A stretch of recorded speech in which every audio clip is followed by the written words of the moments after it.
먼저 우리 이번 통일교육위원 소통과 공감 워크숍 마지막 세션 사회를 맡아서 진행해 주시는 우리 남궁영 통일부 정책자문위원회 위원장님을 진행으로 모시겠습니다. 큰 박수로 맞이해 주시기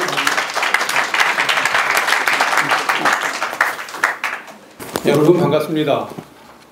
지금부터 제20기 통일교육위원 소통과 공감 워크숍의 세미나를 시작하겠습니다.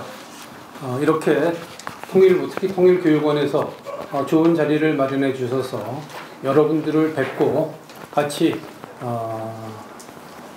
중요하고 필요한 얘기를 나눌 수 있어서 매우 기쁩니다. 저는 소개받은 한국외국어대학교 정치외교학과 교수 남궁영입니다. 여러분 반갑습니다.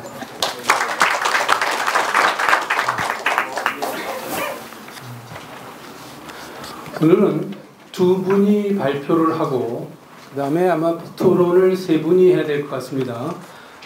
여기 지금 소성규 대진대학교 교수님께서는 이 전 섹션에 발표가 있었던 사례 발표에 대한 토론을 맡으신 걸로 제가 알고 있습니다. 그래서 발표는 제 오른쪽에 있는 우리 김용현 동국대 교수님께서 아마 그 북한 정세와 대북 정책 방향에 관해서 발표를 해주실 것 같습니다. 우리 김용현 교수님 소개합니다. 두 번째 발표는 통일연구원의 조정아 선임연구위원님이 발표를 해주실 겁니다. 주제는 국민소통형 사회 통일교육 발전 방안, 즉 통일교육에 대한 방안을 말씀해 주실 것 같습니다. 소개합니다. 우리 김용현 교수는 여러분이 다 아시다시피 북한 문제에 있어서 한국에서 가장 훌륭하고 가장 전문성 있는 전문가 중에 한 분입니다. 조정아 박사는 특히 북한 문제 중에서도 통일 교육에만 전념해서 그 통일 교육에 대한 많은 아이디어와 지식을 갖고 있습니다. 오늘 두 분의 발표를 들으면 전반적으로 남북한 정세가 어떻고, 그래서 그러한 특별한 정세 속에서 우리의 대북 정책은 어떤 방향성과 가지를 갖고 있고, 그리고 그런 환경 속에서 통일 교육은 어떻게 해나가야 하는가 하는 전반적인 틀과 그 속에서의 중요한 방법으로서의 통일 교육을 함께 듣고 얘기할 수 있는 좋은 기회 같습니다. 아마 통일교육원에서 그런 의미에서 이 두 분을 발표자로 지정한 걸로 알고 있습니다. 먼저 소개한 대로 소성규 박사님께서는 요 전 섹션에 발표했던 두 가지 케이스에 대한 토론을 해 주실 겁니다. 우리 소성규 경기북부협의회 사무처장님 소개하겠습니다.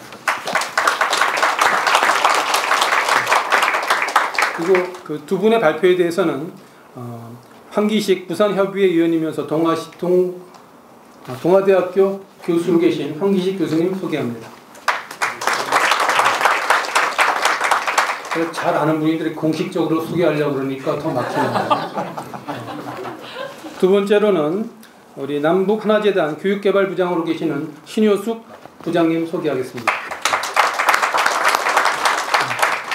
이 두 분은 김용현 교수님과 조정아 선임연구위원님의 발표에 대해서 토론을 해주시기로 되어 있습니다.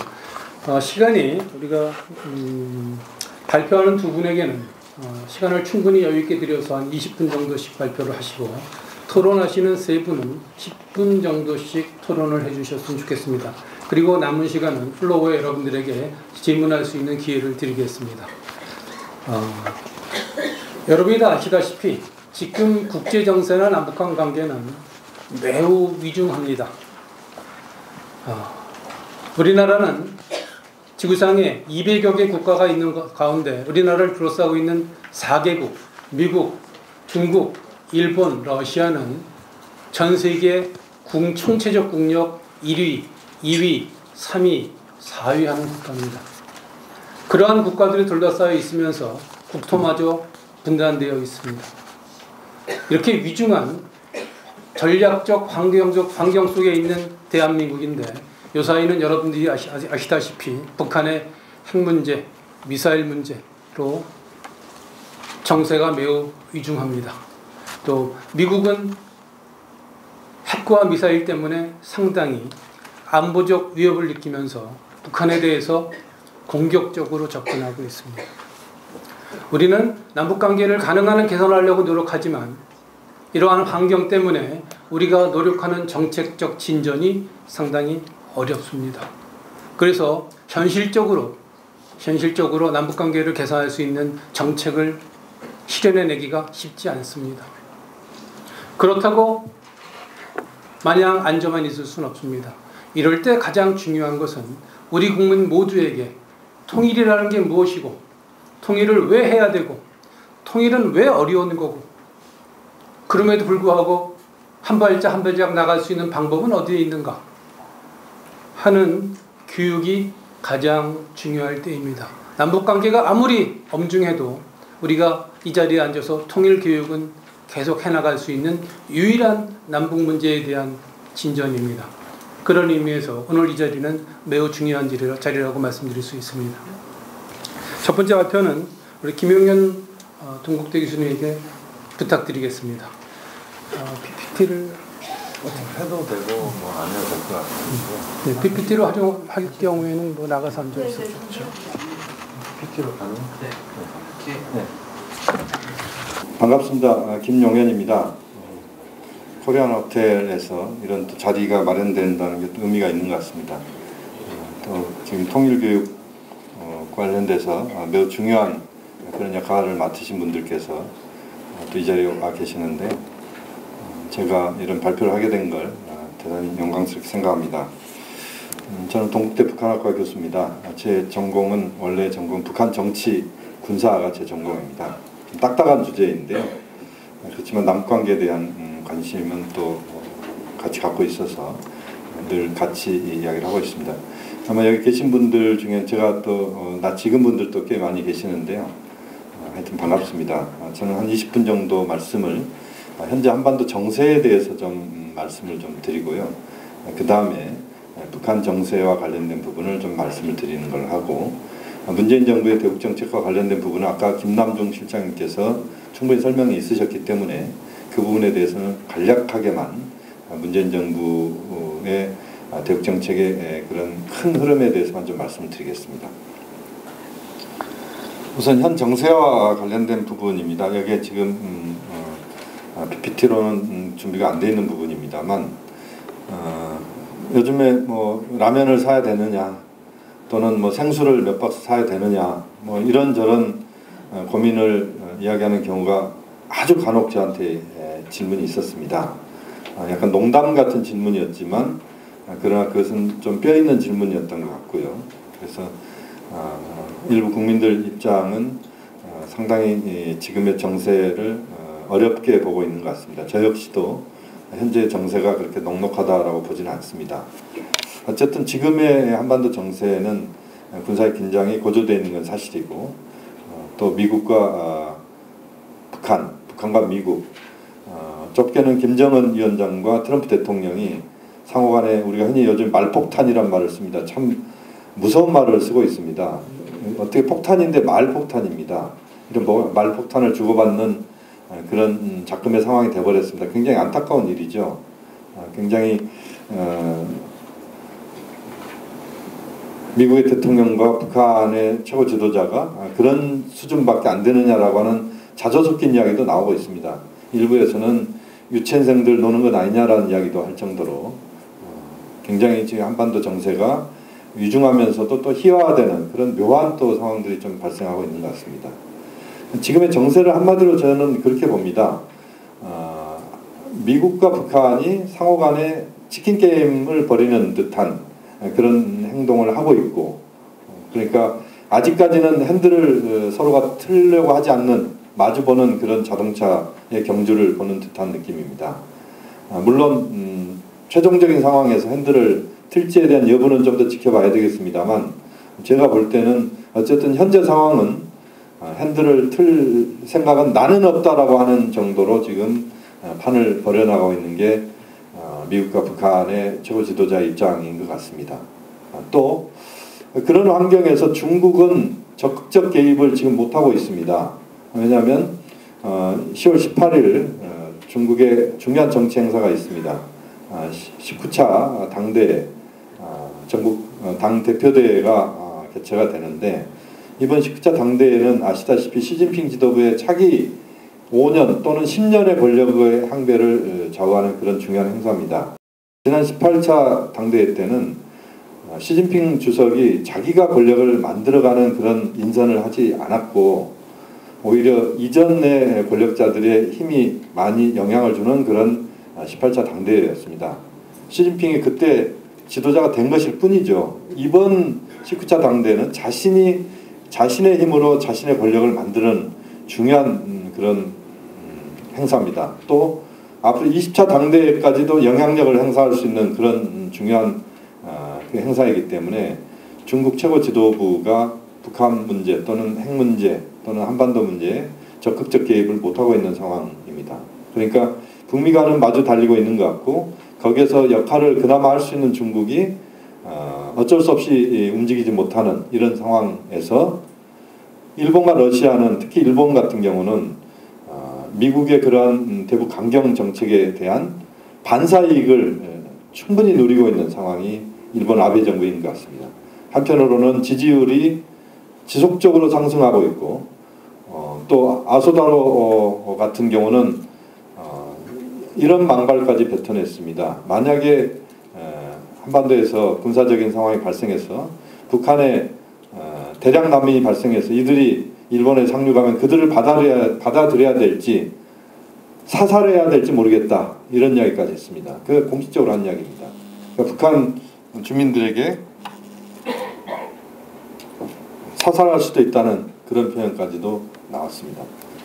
그만큼 일본은 지금 전반적인 상황에서 반사이익을 누리고 있고, 러시아 같은 경우는 전통적으로 최근의 상황을 보면 중국이 움직이는 것에 따라서 러시아가 스탠스를 보폭을 맞춰왔습니다. 그러니까 러시아가 적극적으로 움직일 수 있는 여지가 별로 없고, 또 특히 러시아가 갖고 있는 레버리지가 별로 크지 않기 때문에 사실상 러시아의 어떤 영향력은 제한되어 있다, 이렇게 봐야 됩니다. 그러니까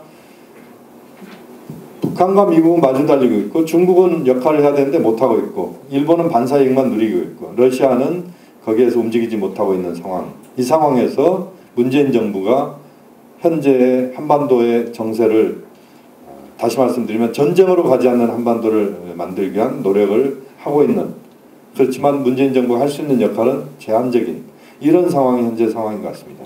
그러니까 문재인 대통령이 유엔총회에서 연설에서 평화를 34번을 강조했습니다만, 그러나 평화를 가져올 수 있는 구체적인 한국의 독자적인 수단을 만들어내기 어려운 현재 상황이 대단히 안타까운 상황이고, 대통령도 아마 그런 것들을 절감하고 있는 것 같습니다.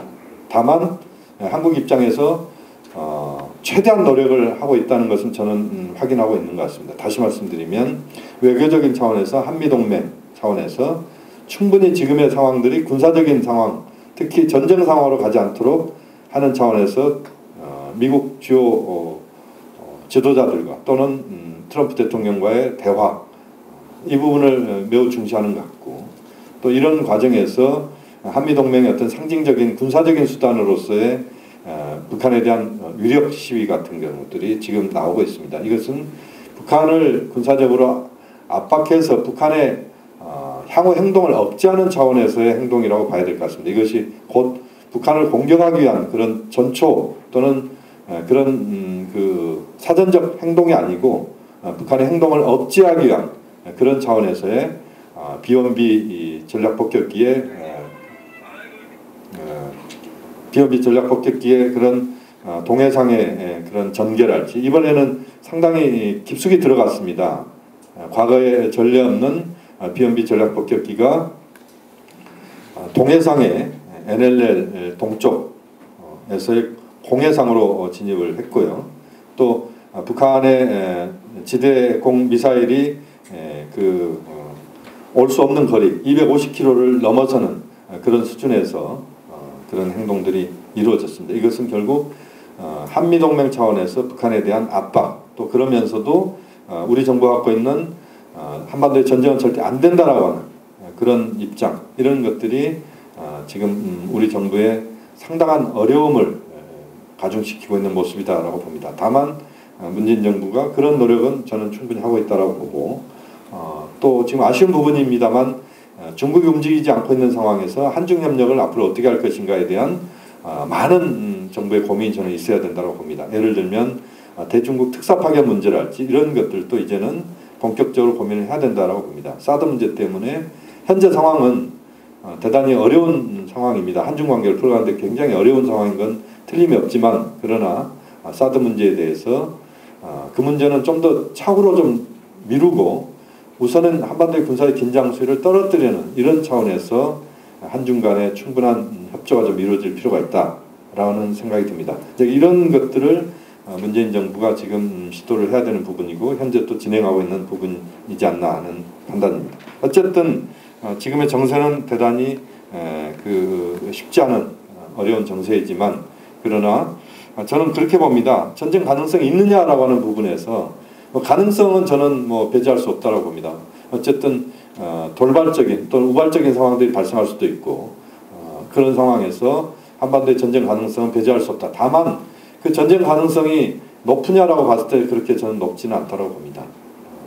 지금 현재 상황은 대단히 어려운 조건이지만, 그러나 미국과 북한 입장에서 이것을 더 이상 악화되는 쪽으로 끌고 갈 경우에 그 후폭풍들을 감내하기 쉽지 않다.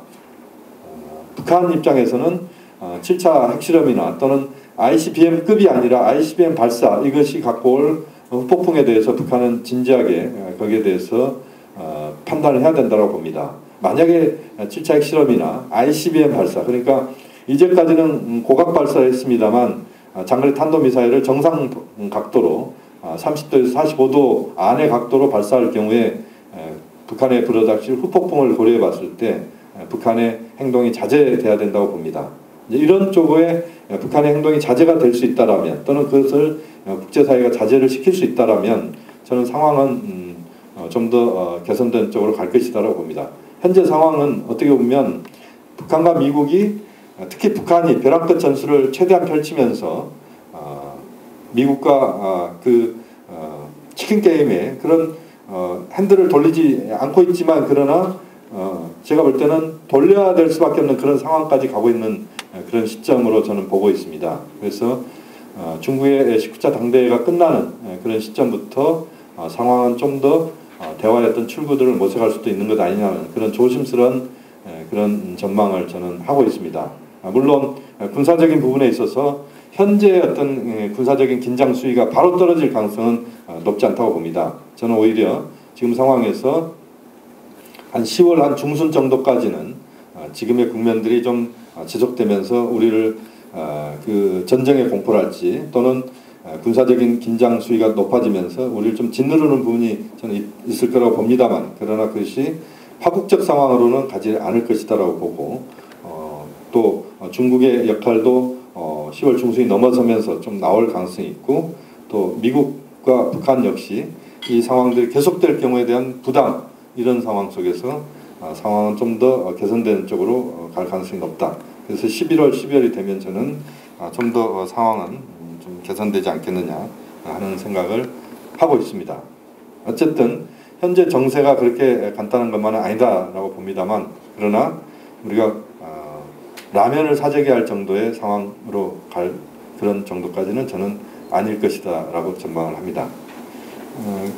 이런 전망 속에서 제가 좀 더 말씀드리고 싶은 부분은 이제 북한 현재 상황에 대한 부분들입니다. 북한의 그런 전반적인 상황을 좀 봐야 될 것 같은데요. 북한 정세에 대해서 좀 간략하게 좀 말씀을 드리겠습니다. 북한 내부적으로 정치적인 부분에서의 불안정성들은 저는 그렇게 높지는 않다고 봅니다.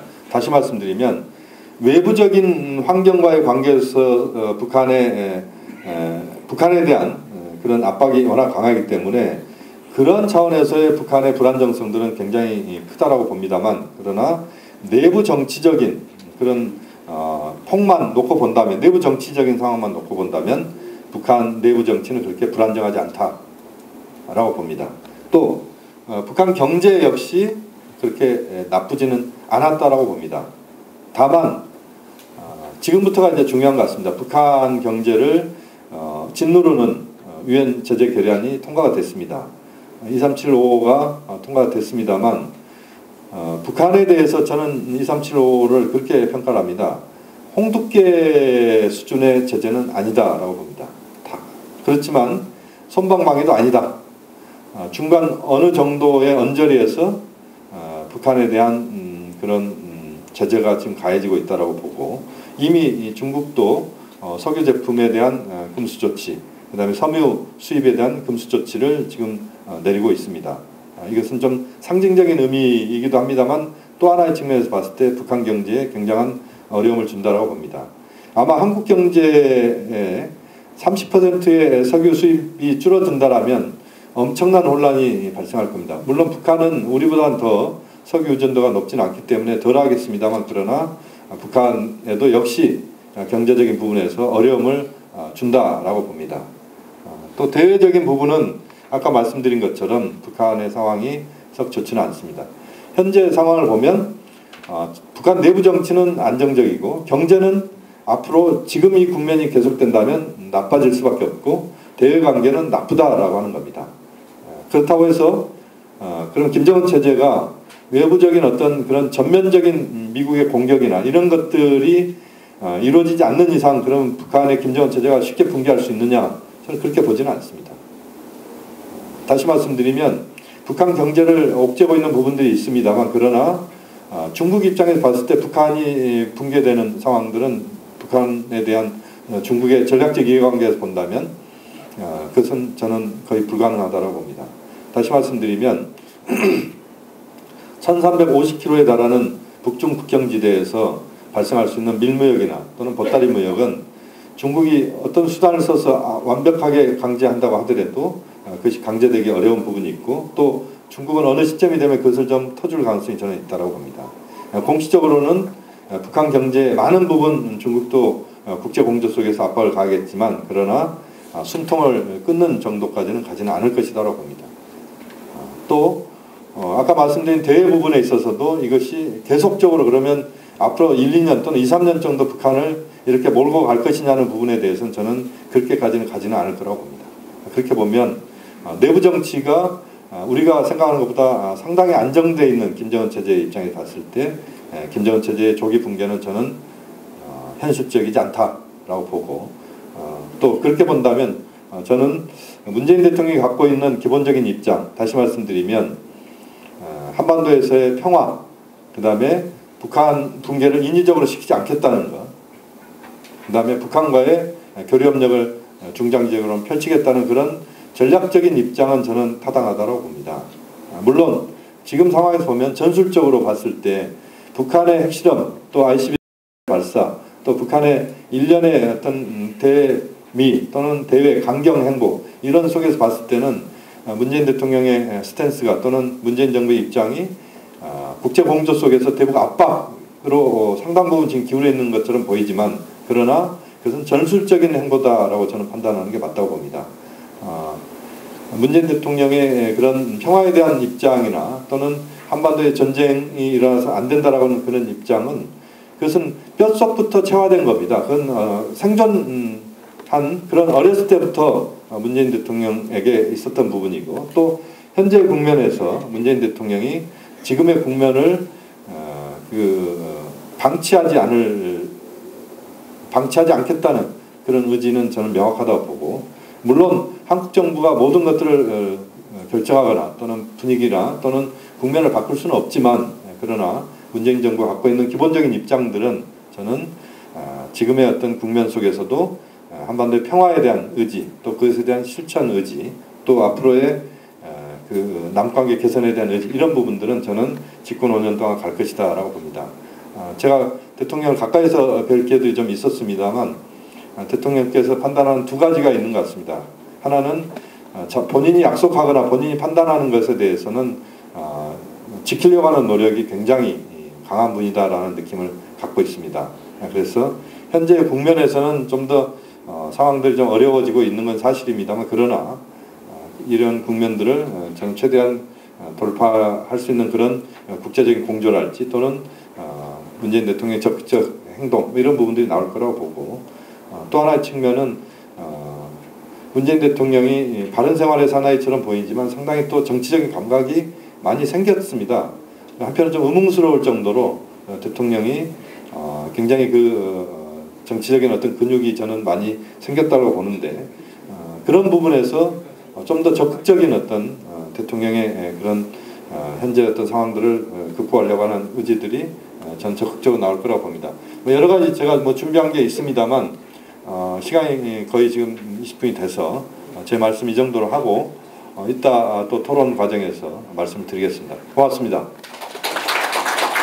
20분만 지켜주십시오. 네, 알겠습니다. 여기 시계가 잘 안 보이는데요. 통일연구원의 조정아입니다. 여기 계신 선생님들 다 실제로 그 현장에서 교육 현장에서 사회통일교육을 활발하게 가장 많이 하시고 계신 또 국내외에서 하시고 계신 분들이기 때문에 제가 통일교육이라는 주제로 이렇게 이제 발표를 하는 게 적절한가라는 생각을 좀 했습니다.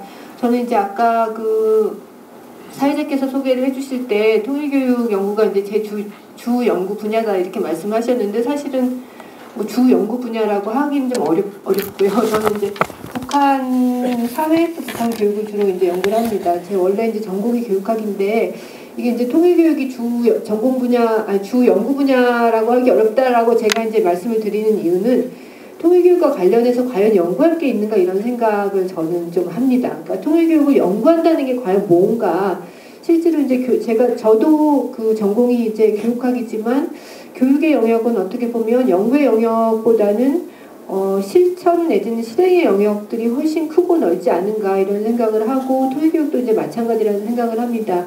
그렇지만 또 이제 실제로 현장에서 막 교육을 하다 보면 학교 선생님들도 마찬가지시겠지만 또 너무 이렇게 가까이 있어서 못 보거나 또는 너무 교육을 하느라고 바빠서 미처 생각하지 못한 영역들을 좀 연구자들은 한 발짝 현장에서 발을 좀 떼고 조금 멀리서 또는 조금 멀리를 보고 이렇게 생각을 해봐야 되는 부분들이 좀 있지 않은가라는 생각이 들어서 오늘 이제 제가 말씀드릴 내용은 어떻게 보면 너무 좀 이렇게 구름 위에 떠 있는 것 같다라는 생각을 하실지는 모르겠지만 우리가 이제 사회통일 교육이 앞으로 어떤 방향으로 나아가야 되는가라는 것과 관련해서 조금 더 원칙적이고 좀 장기적인 말씀을 좀 드리도록 하겠습니다.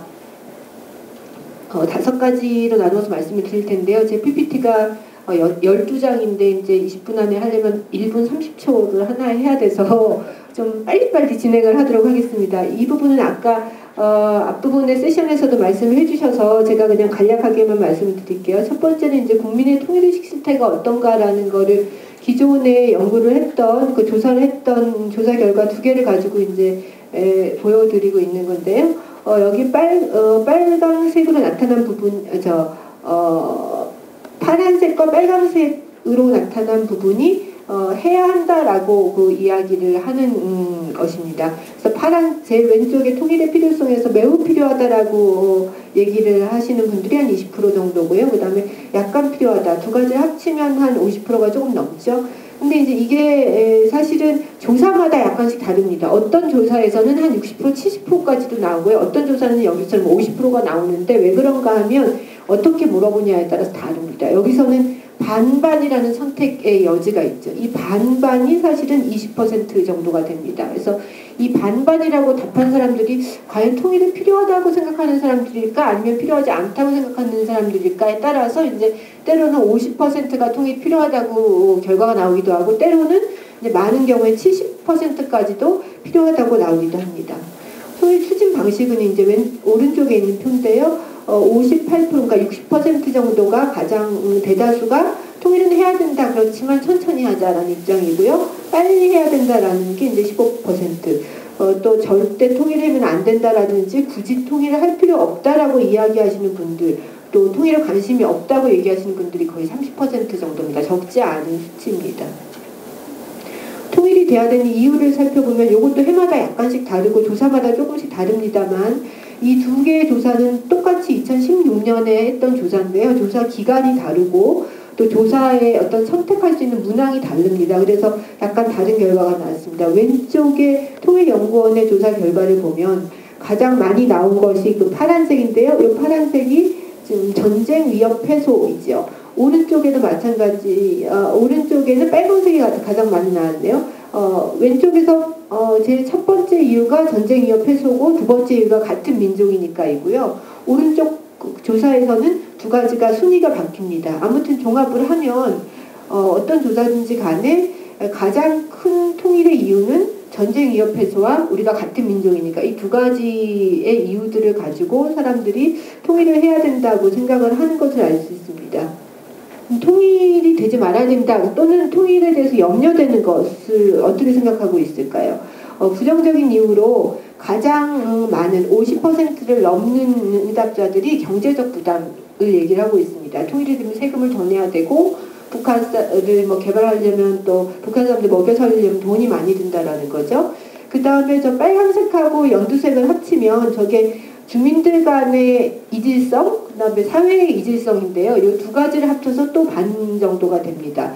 정리를 하자면 반 정도는 경제적 이유에서 반 정도는 사회적인 이질감 때문에 우리는 통일을 두려워하고 있다. 이런 결론을 볼 수 있습니다. 오른쪽에 있는 막대 그래프는 이제 통일이 과연 이익이 될 거냐 말 거냐라는데요. 이것도 상당히 재미있는 것이 이 파란색은 국가의 이익이 될 건가 말 건가를 물었습니다. 빨간색은 너에게, 나 자신에게 이익이 될 거냐 이렇게 물었는데 사람들이 굉장히 다르게 대답을 했어요. 국가에 대해서는 우리 국가에 대해서는 이익이 될 거다라고 보는 분들이 한 50%가 넘었는데요. 나 자신, 나만에 살고 있는 나 자신에게 이익이 될 거라고 보는 분들은 한 24% 정도밖에 안 됐죠.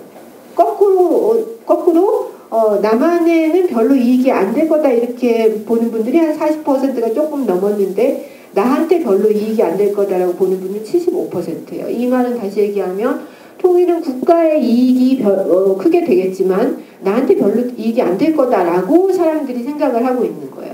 그럼 이런 상태에서 만약에 이제 투표를 해서 만약에 뭐 그런 정치적 상황이 그렇게 전개는 안 되겠지만 투표를 해서 통일을 결정해라. 그러면 사람들은 국가의 이익이 되는 걸 선택을 할까요? 또는 뭐 나에게 이익이 안 되고 국가의 이익이 된다면 그 통일을 선택을 할까요? 예, 저는 굉장히 궁금했고요. 그렇습니다. 그다음에 이제 두 번째는 사회통일 교육의 실태인데 이 부분은 간단한 체계도 정도로 설명을 하고 넘어가도록 하겠습니다. 요거는 현재 이제 통일교육이 이루어지는 그 구조인데요. 현재 이제 통일교육은 통일부 특히 이제 통일교육원에서 주관을 하고 있습니다. 그리고 그 중에서 학교 통일교육은 교육부하고 또 긴밀하게 연계를 맺고 교육부 산하의 교육청에서 각급 학교로 연결되는 그 개선을 통해서 이제 교육을 하고 있고요. 이 의자 때문에 좀 잘 안 보이시는데 그 자료를 보시면 예, 그 사회통일교육이 교육원이 중심이 되면서 여러 그 유관 기관들 또 지자체 뭐 평통 또 그리고 여기 오늘 오신 그 통일교육위원 협의회 또 통일교육협의회 산하 단체들 이렇게 연결이 되어서 이제 어떤 거버넌스 체제 또는 네트워크 체제로 움직인다 이렇게 말씀을 드릴 수 있겠습니다. 이게 이제 현재 우리가 이렇게 들어가 있는 그런 사회통일교육의 판이다 이렇게 보시면 될 것 같습니다. 사회통일교육 실태를 잠깐 말씀드리면 이 부분은 뭐 제가 뭐 조사를 한다고 하지만 뭐 다 이렇게 실제 활동을 하는 것이 아니기 때문에 그냥 저의 그냥 의견이라고 봐주시면 될 것 같은데요. 저는 한 4가지 정도의 특징이 있는 것 같다라고 이제 정리를 했습니다. 첫 번째는 최근에 사회통일교육은 굉장히 양적으로 팽창했다라는 거죠. 물론 아직도 모자라다 이렇게 말씀하시고 뭐 거긴 저도 동의를 합니다만 하여튼 지역통일교육센터나 통일교육협의회 또 뭐 이런 곳을 중심으로 사회통일교육이 굉장히 좀 지역 단위에서 조금 활성화가 되고 있는 초기 단계다. 이렇게 말씀을 드릴 수 있을 것 같고요. 특히 이제 최근에는 뭐 서울시라든지 이렇게 몇 개 지자체 같은 경우에는 통일교육에 관심을 갖고 있어서 통일교육 교례도 제정을 하고 그다음에 이제 동이나 무슨 구 차원에서의 통일교육 프로그램도 조금씩 시도를 해보고 있습니다. 민간단체의 어떤 사업도 좀 강화가 되려고 하는 단계다라고 말씀드릴 수 있겠고요.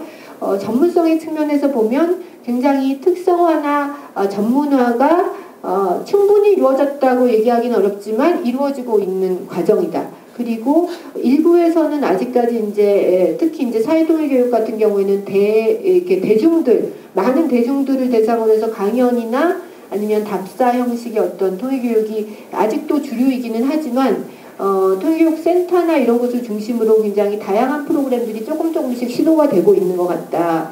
그런데 이제 국민들은 어떠냐? 국민들은 별 관심이 없다. 그리고 또 한 가지 이제 재밌는, 제가 최근에 이건 좀 발견을 할 건데, 예를 들어서 이제 민간 단체에서 통일교육 프로그램을 하면 약간 직업적인 관심을 가지고 오시는 분들이 있더라고요. 이렇게 통일교육을 이렇게 받으면, 강사 프로그램이나 양성 프로그램을 받으면 내가 약간 그것과 관련해서 뭔가 좀 이렇게 활동할 수 있는 직업까지는 아니더라도, 정규직까지는 아니더라도 약간의 어떤 경제적인 것과 연계된 활동을 할 수 있는 그런 부분에 대한 관심들이 좀 대중적 차원에서 한편으로 늘어나고 있는 것 같다는 생각을 했습니다.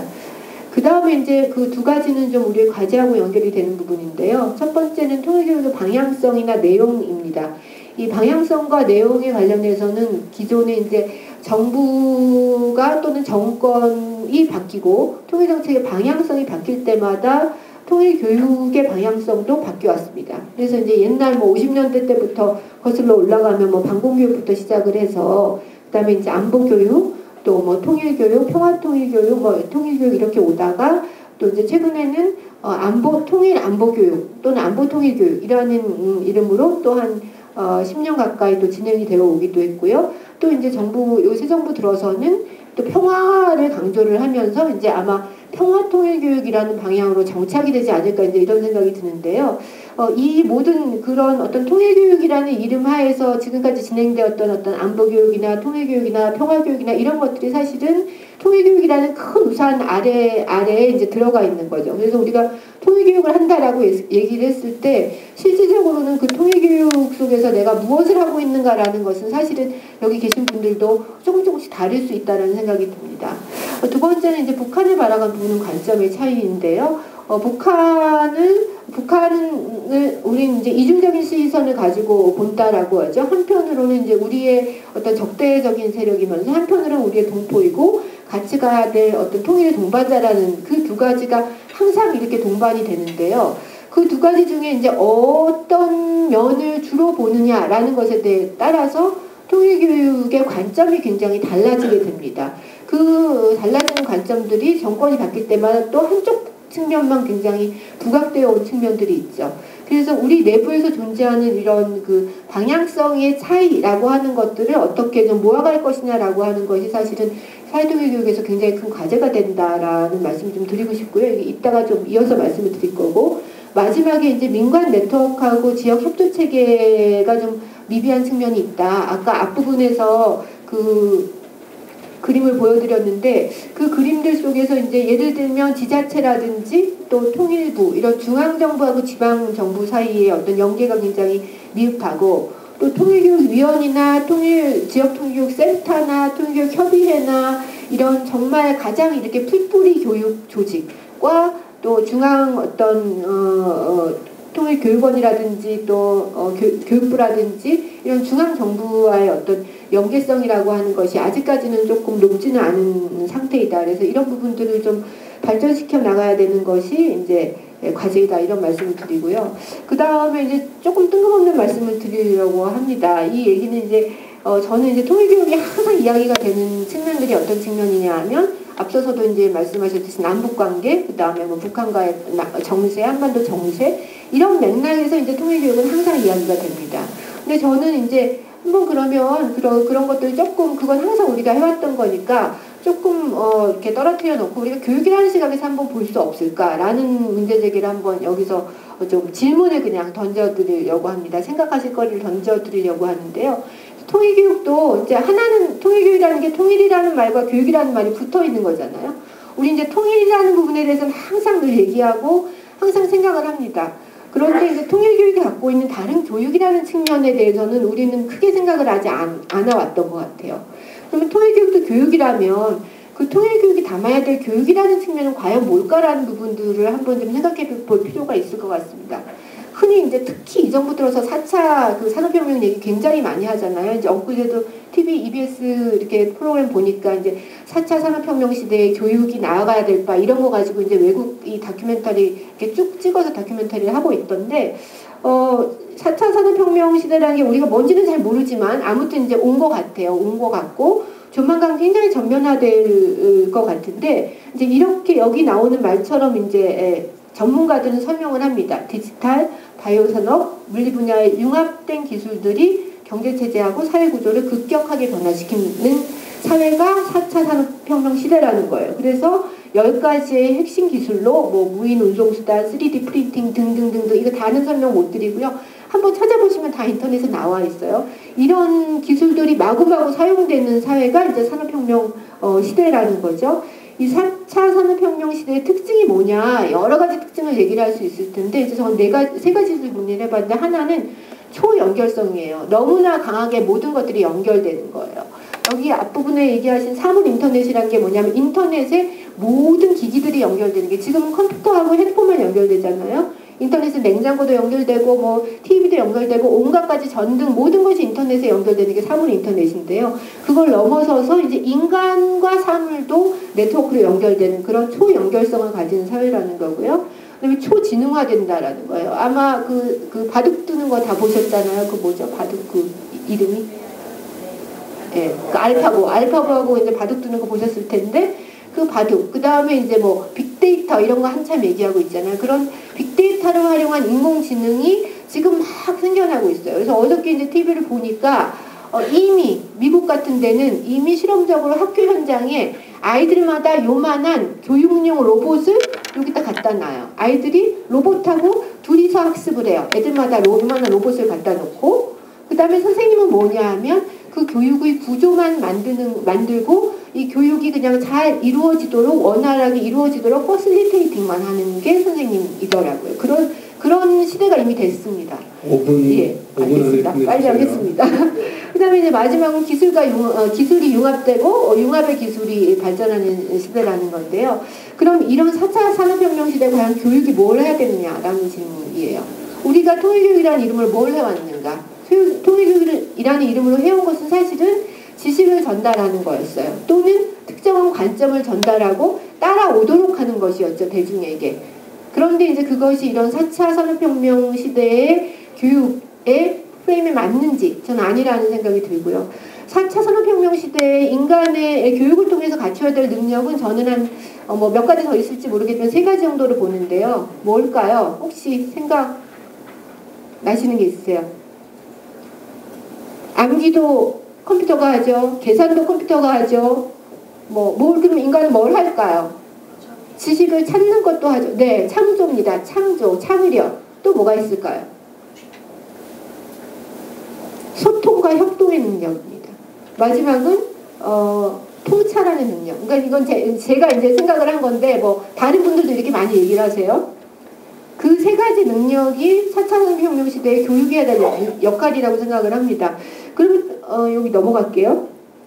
그러면 통일교육은 뭘 해야 될까요? 통일교육. 기존에 우리 통일교육의 목표로 얘기하는 것들은 이런 것들이었어요. 이런 것들이었는데 제가 이제 문제점이라고 생각하는 거는 물론 이제 현장하고 굉장히 동떨어진 얘기입니다. 그렇지만 굉장히 지식 전달식의 일방적인 통일교육이었다. 그리고 통일교육을 통해서 우리가 어떤 영향을 미래의 세대들에게 또는 이 시대를 살아가는 사회 구성원들에게 어떤 영향을 줄 것인가에 대한 고민은 없었다라는 거죠. 그게 과연 4차 산업혁명 시대의 창조적 능력, 또 협동 능력, 의사소통의 능력, 성찰의 능력하고 과연 연결이 될까? 우리가 하고 있는 통일교육이. 그 다음에 이제 아까 말씀드렸던 통일관이나 안보관이나 북한관에 대한 어떤 사회적 합의 이런 것들이 없었다라는 거고요. 이런 점들이 이제 여러분들이 굉장히 이걸 얘기하기에는 너무나 척박한 교육의 현실 속에서 아주 기초적인 부분에서의 어떤 교육을 하시고 계실 수밖에 없지만 그럼에도 불구하고 장기적인 목표로 이제 생각을 해봐야 될 점이다라는 생각이 듭니다. 발전 방안으로 4가지를 말씀을 드릴 텐데요. 시간이 없어서 조금 빨리 말씀드릴게요. 첫 번째는 통일교육의 교육적 재정립이 필요하다라는 겁니다. 이것은 말씀드렸던 어떤 통일이 추구하는 가치가 뭔가 또 통일교육이 추구하는 가치가 뭔가라는 것들을 한번 생각을 해볼 필요가 있다. 그리고 이것을 여기 다 참석하신 선생님들 또 토익교육 전문가들이 모여서 실제로 같이 좀 이야기해볼 필요가 있다. 이건 다 다를 수 있는데요. 다르다는 게 저는 문제가 된다고 생각을 하진 않습니다. 그래서 이 다름들을 한번 하나로 맞춰지지는 않는다고 하더라도 다 꺼내놓고 한번 이야기를 해보는 장이 필요하고요. 그럼으로써 어떤 무조건적으로 우리가 통일을 해야 한다라고 얘기할 것이 아니라 통일을 한 사회가 갖춰야 될 어떤 바람직한 통일의 모습, 바람직한 사회의 모습 이런 것들을 명료하게 좀 만들어보는 것 작업들이 필요하다. 그런 걸 통해서 통일교육의 어떤 장기적인 원칙이나 방향성에 대한 사회적 합의들을 만들어가자라는 것이 첫 번째입니다. 그러기 위해서는 통일교육과 정책 홍보는 구별돼야 됩니다. 이 얘기는 정책 홍보를 하지 말아야 된다는 얘기는 아니에요. 정책 홍보가 필요해요. 그리고 때로는 통일교육을 향해서 정책 홍보가 같이 갑니다. 그렇지만 그것만이 다는 아니다는 말씀을 전 드리고 싶은 거고요. 정책 홍보와 별개로 또는 같이 가면서 장기적인 관점에서 통일에 필요한 역량, 그 역량이 뭐냐? 좀 이따 말씀드릴 텐데 그 통일에 필요한 역량들을 갖추어 나가는 교육이 통일교육이라는 말씀을 드리고 싶고요. 이제 마지막 통일교육의 교육 재정립과 관련해서는 평화지향적 통일교육의 가치를 정립해야 된다. 예, 안보교육하고 구분되는 평화통일교육을 정립해야 되는데 이 얘기 역시 안보교육하지 말아야 된다는 얘기 아닙니다. 안보와 평화통일의 관계들을 재설정할 필요가 있다라는 말씀입니다. 그 다음에 이제 두 번째는 통일 연결되는 얘기인데 통일교육의 패러다임 전환이 필요하다라는 거고요. 아까 말씀드렸듯이 지식이나 정책을 전달하는 것에서 통일이 필요하다라는 것을 역설하는 데에서 나아가서 통일 역량을 함양시키는 교육이 돼야 된다는 겁니다.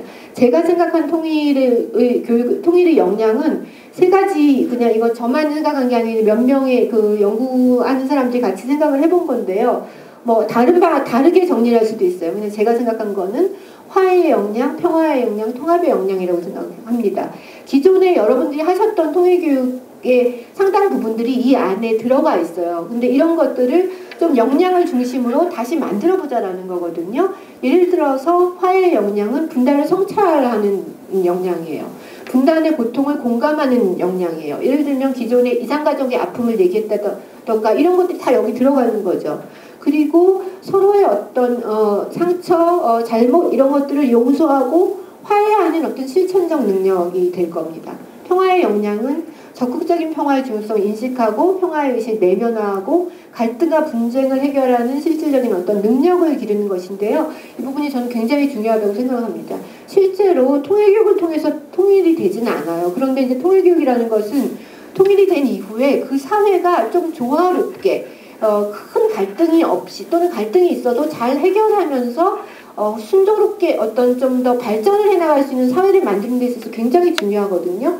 그런 데 있어서 중요한 거는 뭐냐면 서로 협력하고 갈등을 인식하더라도 서로 조화롭게 폭력이 아닌 방식으로 평화롭게 해결하는 이런 능력이 필요하다고 생각을 합니다. 그래서 이런 어떤 화해와 평화, 통합의 능력들을 갖추는 것을 통일교육의 어떤 목표로 좀 재설정하는 과정들이 이렇게 필요하지 않을까 이런 생각을 하고요. 다음으로는 이제 정부하고 민간 주체 간의 수평적 네트워크하고 파트너십을 구축해야 될 필요가 있다. 적절한 역할 분담이 필요하고 또 지역 내에서 지금 특히 이제 통일교육위원협의회나 통일교육센터나 굉장히 많은 활동을 하고 계신데 각 지역 내에서 그 지역 내의 어떤 지자체나 지역 통일교육센터나 민간단체나 이런 곳하고 좀 더 좀 긴밀하게 협의를 해나가는 구조들이 만들어지면 좋겠다라는 얘기입니다. 마지막으로 통일교육의 전문성 강화입니다. 통일교육을 전문 인력 양성을 체계할 필요가 있는데 이건 좀 정부 차원에서 좀 고민을 특히 많이 해야 될 필요일 것 같고요. 그다음에 이제 통일교육 프로그램을 특성화할 필요가 있다. 그리고 좀 다양화할 필요가 있다라는 말씀을 드리고요. 마지막으로 이제 두 분 발표해 주신 거에 대해서 감사드립니다. 여러분들 두 분이 발표한 내용을 들었는데요. 먼저 제가 말씀드린 대로 한 분은 남북한 정세와 우리의 대북 정책 방향, 또 한 분은 통일교육의 발전 방안에 대해서 말씀해 주신 것 같아요. 우리 김용현 교수께서 평화를 많이 강조했고 평화보다 더 중요한 건 없겠죠. 단지 오늘과 같은 이 대내적 환경 속에서, 대내적 환경이라는 것은 북한의 도발 문제, 남북한 관계 또는 국제정치, 국제정치에서는 미중을 중심으로 한 강대국 정치, 그러한 환경 속에서 우리가 어떻게 해야지 평화를 얻을 수 있는가의 고민의 문제가 중요합니다. 평화가 중요하다는 건 다 알고 있어요. 우리 평화가 필요합니다. 근데 이러한 대내적 환경 속에서 과연 우리가 어떻게 해야지 실제적인 평화를 얻을 수 있는가의 고민, 이게 아마 이 첫 주제의 고민이 될 것 같습니다. 두 번째, 우리 조정아 박사님께서 발표해 주신 통일교육의 문제는 가장 중요한 부분들을 매우 잘 짚어주셨습니다. 통일교육 그럴 때 지금 통일교육에 종사 20-30년 이상 종사한 분도 많은데 지속적인 문제는 방법과 내용, 콘텐츠입니다. 방법은 가능한 한 우리 조정아 박사도 얘기했지만 일방적이기보다는 그것이 먹혀 들어갈 수 있게 교육을 하고 끝이 아니라, 교육은 내가 강의를 하고 나면 끝이 아니라 그 내용을 얼마나 잘 소화시켜서 갖게 만드느냐까지가 교육이지, 그냥 내가 아는 걸 던져주는 게 교육은 아니다. 그런 면에서 일방적이기보다는 소화하고 재밌게 가질 수 있는 데까지 이 방법을 우리가 어떻게 만들어 나가는 것이냐. 또 하나 내용 콘텐츠의 문제인데, 이것은 국내적으로 매우 갈등적입니다. 그러면 이 갈등적인 것을 어떻게 합의해 나가는 건지, 또는 합의가 완전히 가능하지 않다면 그러면 어떤 면에서는 서로 다른 것을 얼마나 정직하게 체계적으로 공부하고 진지하게 줄 것인지, 이런 문제를 생각해야 될 것 같습니다. 그래서 아마 양적으로는 통일교육이 팽창을 많이 했는데 질적으로는 얼마나 발전하고 향상됐는가라는 문제제기를 주신 것 같습니다. 그래서 오늘 두 분의 발표는 이러한 중요한 문제제기를 주고 우리로 하여금 생각하게 만들고 있습니다. 여러분들이 자꾸 생각하고 고민하는 것이 그래야지만 발전이 있다고 생각이 됩니다. 이제부터는 토론을 진행하겠습니다. 토론은 먼저 말씀드린 대로 소성규 교수님께서 이 세션 전에 있었던 케이스에 대해서 토론해 주시고, 그 다음에 홍기식 교수님이 김영현 박사님 발표에 대해서, 신윤숙 본부장님께서 조정아 박사의 발표에 대해서 해주시기 바랍니다. 한 10분씩 시간을 사용해 주셨으면 감사하겠습니다. 부탁드립니다. 예, 반갑습니다. 저는 경기 북부 통일교육센터 사무처장 겸 대진대학교 공공인재법학과 교수입니다. 아마 국내 통일교육위원님들은 이제 저희 대학이 소재한 위치를 잘 아실 것 같고요. 경기도 포천에 소재하고 있습니다. 해외 통일교육위원님들 오신 거 환영하고요. 내일 아마 주무시는 한반도 통일미래센터 연천에서 저희 대학이 아주 가깝습니다. 쉽게 말하면 접경 지역에 아주 최북단에 있는 학교입니다.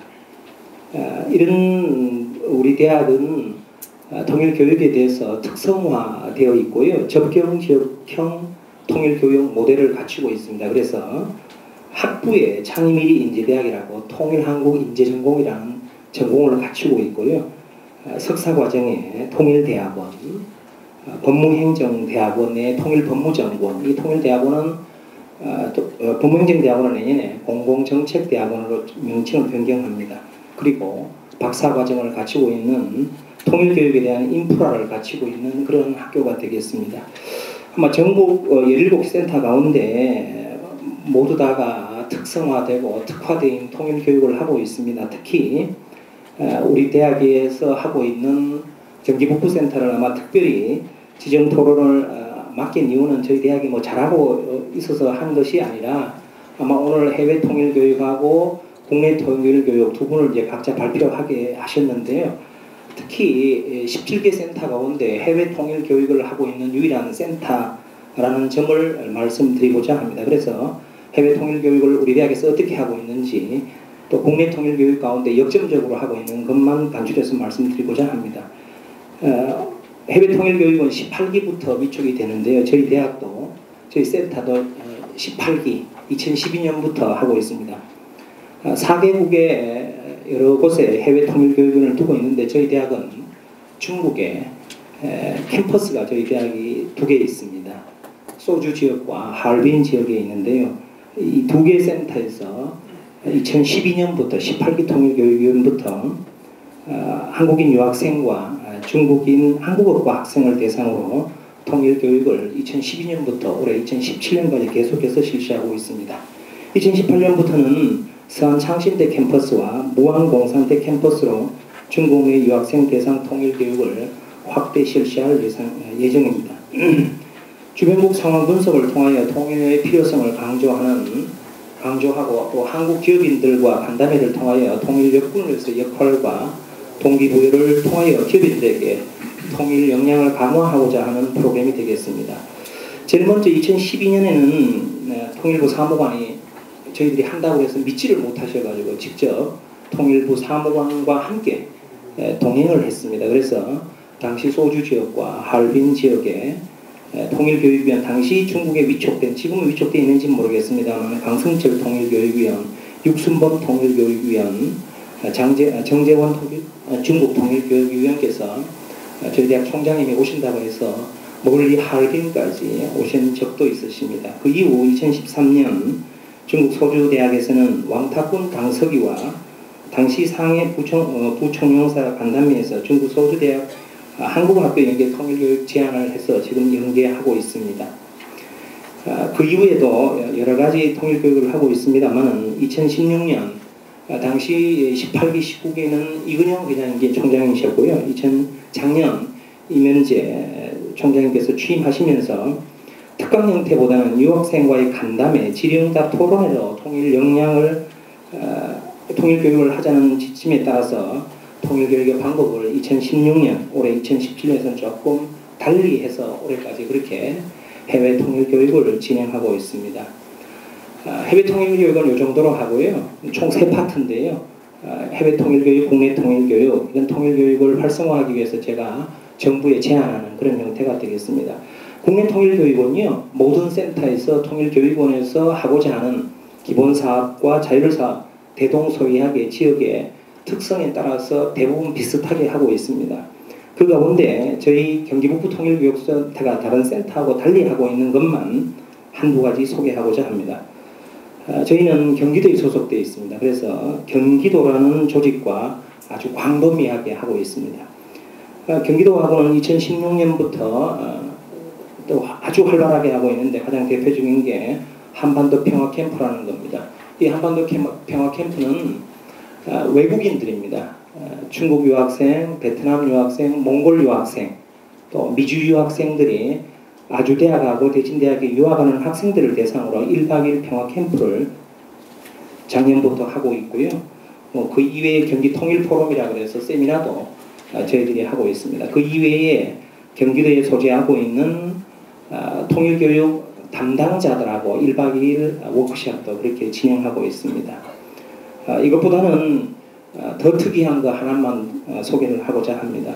저희 지역이 속한 지역이 포천과 연천하고 가깝습니다. 그래서 2017년 올해부터는 통일 대비 전문 행정인 양성 과정이라고 해서 통일의 방법에 따라 차이는 있겠습니다만 통일이 됐을 때 북한에 파견할 수 있는 또 교류할 수 있는 그 공무원들을 양성하는 행정 전문가 양성 과정을 연천은 끝났고요. 포천은 다음 주 토요일 날 수료를 합니다. 모든 공공기관을 대상으로 통일 대비 전문 행정 양성 과정이 필요하다고 봅니다. 그 다음에 시간이 없었어요. 그 다음에 저희 대학이 좀 특이하게 하고 있는 것 중에 하나가 모든 센터에서 전문가 포럼이든 워크숍 같은 걸 합니다. 대부분 저희들 같은 사무처장님이나 회장님이 주도해서 아이디어를 내고 한두 사람이 그렇게 해서 기획을 하고 또 전체적으로 이끌어가고 있습니다. 이런 것들이 옳습니다. 또 현실적인 상황에 그렇게 할 수밖에 없습니다. 그럼에도 불구하고 시스템화 체계하자는 지금 저희 대학 총장님 말씀에 따르고 또 저희들의 오랜 경험에 의해서 2017년 올해부터 한국 접경지역 통일학회라는 걸 만들었습니다. 그래서 학회를 만들어서 초대 학회장으로 대진대 총장님이 학회장을 맡으셨고요. 제1회 학회는 실시했습니다. 실시하고 제2회 학회를 올해 10월 31일 날 저희 대학에서 창립총회를 할 예정인데요. 이 창립총회 학회를 통해서 전국에 있는 통일교육위원님들 또 통일 관련 전문가들을 모셔놓고 학회에 위탁을 해서 그렇게 세미나를 진행하고자 합니다. 그 이외에 몇 가지가 되어 있습니다만 마지막으로 정부에 제안하는 내용을 말씀드리고자 합니다. 오늘 여기에 서정배 부장님 와 계시는데요. 이런 통일교육을 활성화하기 위해서는 민간도 정말 중요합니다. 그러나 지금 한국의 현실상 공공기관에서 주도하는 통일교육이 굉장히 중요하다고 생각합니다. 현재 민간 통일교육은 그렇다 손치더라도 공공기관, 특히 공무원 대상의 통일교육은 한계가 있습니다. 우리나라는 공무원의 경우 성희롱 예방교육이든 개인정보교육, 학교폭력, 가정폭력, 성폭력 예방교육 등 저희들도 법정교육을 받고 있습니다. 공무원 등 공공기관 종사자들에게 이런 통일교육을 실시할 것을 제안합니다. 현재 공무원 등의 통일교육 실시를 위한 통일교육지원법 일부 개정안이 국회 계류 중입니다. 이건 통일부 주도에 2016년 12월 28일 통일부에서 주도해서 입법 발의된 법안인데요. 조속한 국회 통과가 이루어졌으면 합니다. 이건 법 개정이기 때문에 굉장히 어려울 수 있습니다. 그러나 오늘 지금 제안을 하고 싶은 것은 이런 법 개정은 국회 통과를 해야 되기 때문에 굉장히 어려울 수 있습니다. 그러나 법 개정이 되지 않더라도 될 수 있는 방안 하나를 제시하고자 합니다. 서정배 부장님의 역할이 많이 필요할 것 같은데요.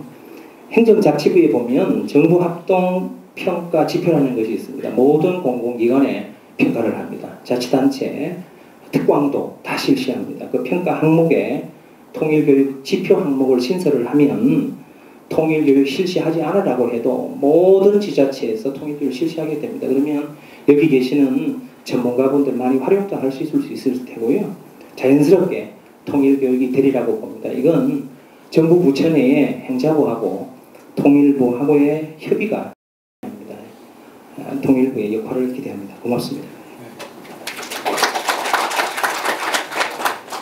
네, 서성규 교수님 감사합니다. 그래서 제가 보니까 통일교육원하고 대진대학교가 상당히 밀접한 관계에 있는 것 같아요.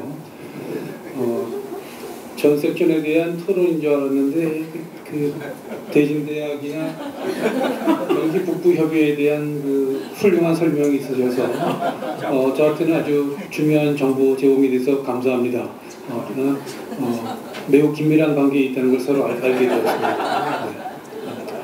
다음 두 분은 본인들의 정책 홍보보다는 두 논문에 대한 토론을 해줬으면 감사하겠습니다. 그러나 분명한 건 지금 소 교수님이 주신 정보가 저한테 매우 유용한 정보였다는 것, 또 여러분들한테도 매우 유용한 정보였다는 것을 분명히 인정합니다. 감사합니다. 다음 우리 황기식 교수님 토론 부탁드립니다. 네. 네, 안녕하십니까. 방금 소개받은 부산에서 올라온 동아대학교 황기식 교수입니다. 제가 원래 그 사투리도 많이 쓰지 않고 발표나 토론 같은 것도 되게 잘하는데요. 오늘 난생 태어나서 처음으로 대통령 표창을 받으니까요. 이상하게 이거 아까부터 계속 떨리고 토론할 때 내가 말을 제대로 할 수 있을까 이런 걱정을 계속 했습니다. 그래서 제가 오늘 혹시 토론하다가 시간을 못 맞추거나 포인트가 왔다 갔다 하더라도 오늘만큼은 좀 봐주시기 바랍니다. 예, 다시 한번 제 소개 드리겠습니다. 저는 올 3월까지 부산 통일교육센터 사무처장을 3년에 걸쳐서 하고 지금은 평통일교육위원으로서 다시 부산 통일교육에 대해서 나름대로 이바지를 하고 있는 하면서 동아대학교에서 국제정치학을 가르치고 있는 교수입니다.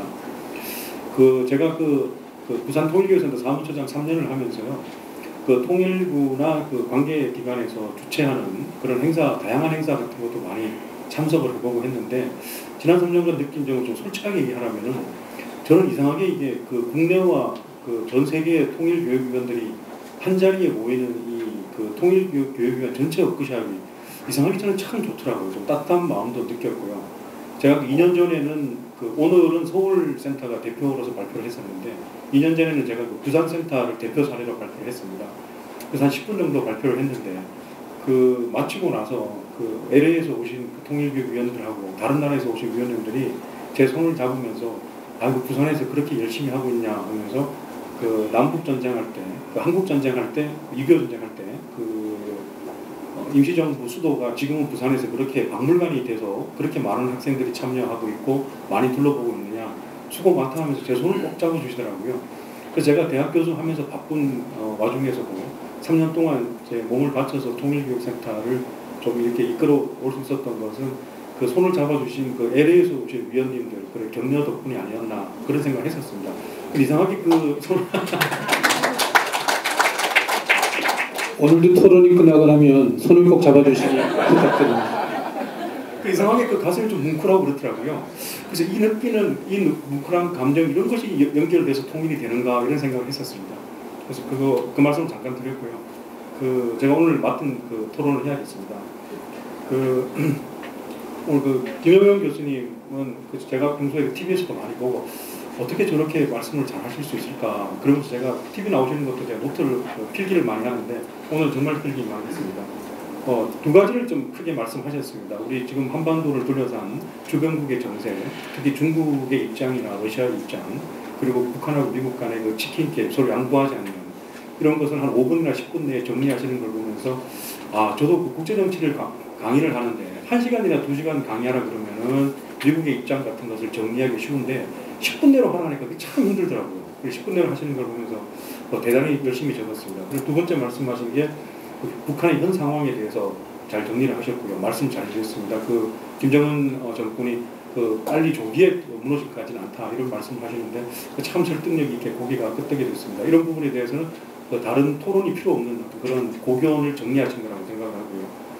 하나 좀 아쉬운 부분이랄까, 시간이 모자라는 부분이랄까, 이 PPT를 보면은 오늘 핵심 내용이 교수님께서 말씀하신다는 부분이 문재인 신정부의 대북 정책의 핵심 내용이나 포인트라든지 이런 부분을 많이 정리를 해오셨는데 저는 이 부분이 참 궁금했었는데 제가 시간을 좀 짧게 쓰더라도 우리 교수님께서 오늘 PPT에 정리해오신 문재인 신정부의 대북 정책의 핵심 포인트를 좀 자세하게 설명을 해주셔도 좋겠습니다. 우리가 이명박 정부 그러면은 우리 국민들도 잘 아는 것이 비핵 개방 3천 이런 단어로 이명박 정부의 핵심 대북 통일 정책의 포인트가 떠오르고요. 박근혜 정부 그러면 한반도 신뢰 프로세스라는 그런 어떤 여러 가지 레토릭 같은 그런 정의가 떠오르는데 문재인 신정부의 통일 정책을 그렇게 좀 정리하려면 어떻게 정리할 수 있을까, 제가 그런 궁금증을 안고 왔습니다. 우리 김정현 교수님 조금 더 설명해 주시면 감사하겠습니다.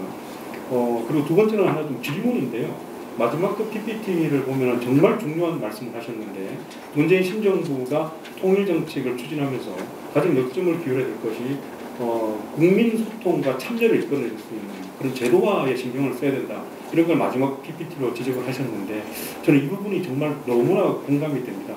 부산 통일교육센터 사무처장을 맡으면서 학생들에게 어떻게 하면 통일교육을 제대로 시켜볼 수 있을까라는 것으로 많은 고민을 했었는데 이게 참 쉽지가 않더라고요. 그러면서 제가 또 국제정책을 전공을 하니까 이걸 또 이론을 또 만들어야 되는데 저는 영국에서 런던 대학에 10년을 유학했는데 거기서 기가 따갑도록 들은 것이 외교정책이라든지 안보정책이라든지 여기에 가장 기본적으로 적용되는 이론은, 가장 유명한 이론을 10년 동안 들은 이론이 투레벨 게임 이론이었습니다.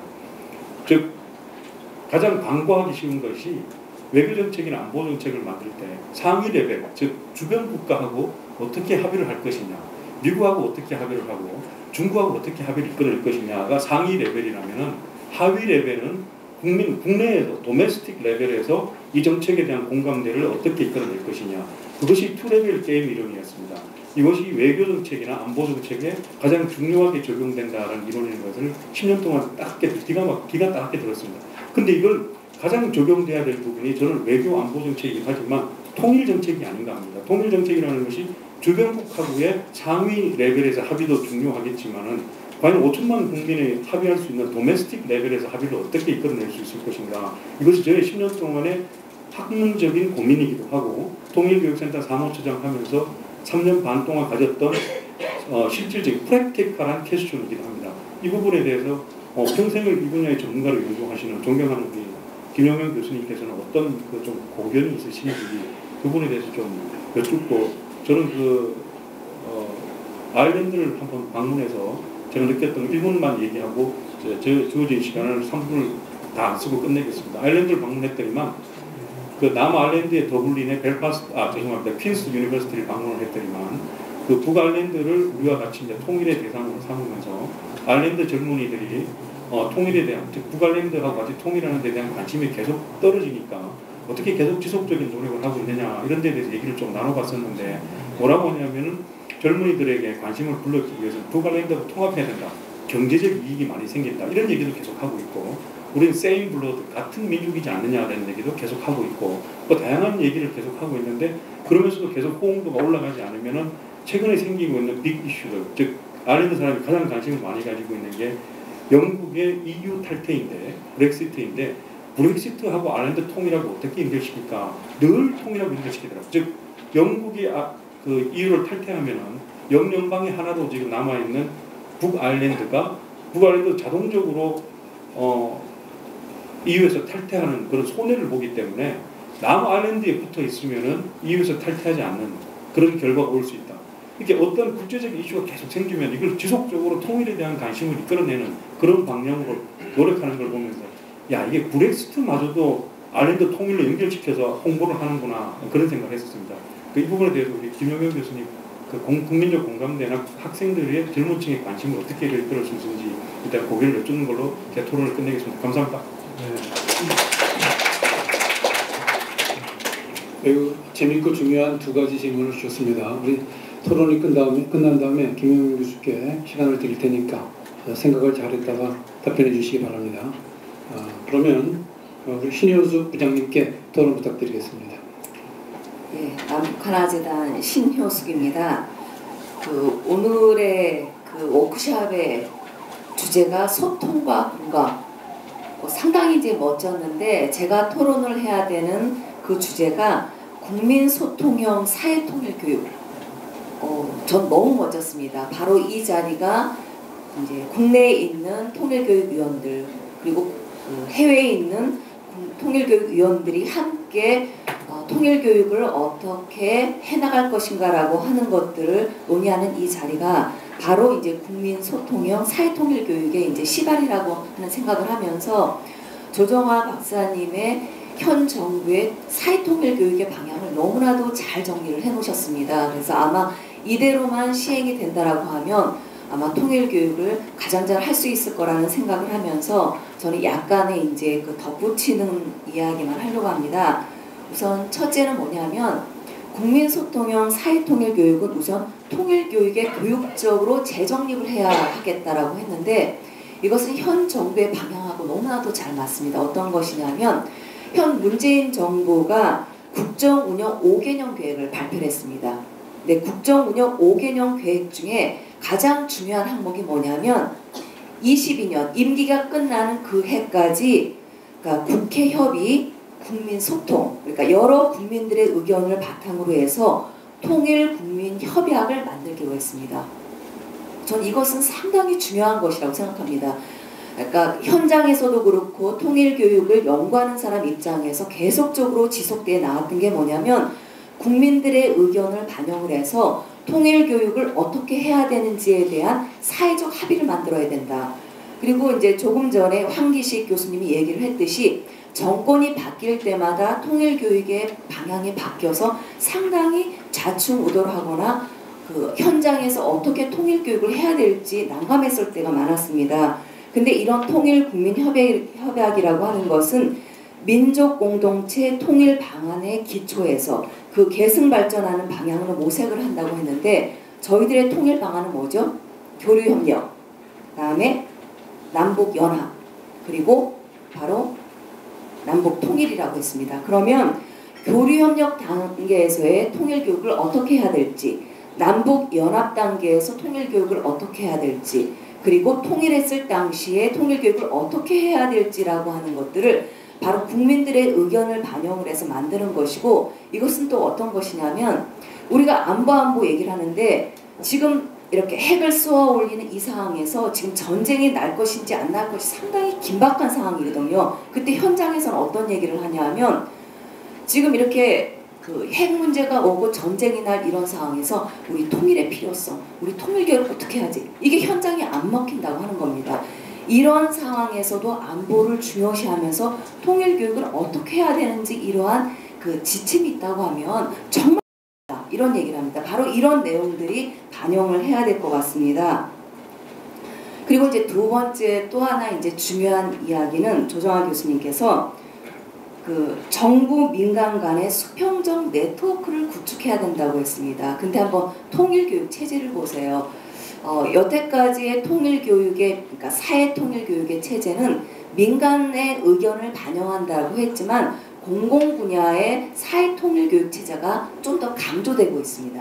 왜냐하면 통일교육위원을 중심으로 해서 각 시도별로 지역 통일교육센터가 있습니다. 그리고 이렇게 해서 이제 운영이 되고, 또 하나 이제 통일교육협의회라고 해서 민간들을 모아서 통일교육의 의견을 수렴한다라고 하기는 하지만 자발적인 민간의 통일교육을 의견을 수렴하기에는 약간 이제 부족한 체제였다고 할 수 있습니다. 근데 1999년도에 통일교육지원법이 만들어졌죠. 거기에 초기에는 어떤 게 있냐면 통일교육심의위원회라고 하는 게 있었습니다. 그러니까 다양한 통일교육에 대해서 심의를 해서 이것을 정부에 이렇게 반영을 한다고 하지만 실제 이것이 폐지가 됐습니다. 이것에 대체에 되어서, 그러니까 정부와 민간이 통일교육을 협의해서 한다고 하지만 이게 공식적으로 이제 법령의 형태로 되어 있지는 않습니다.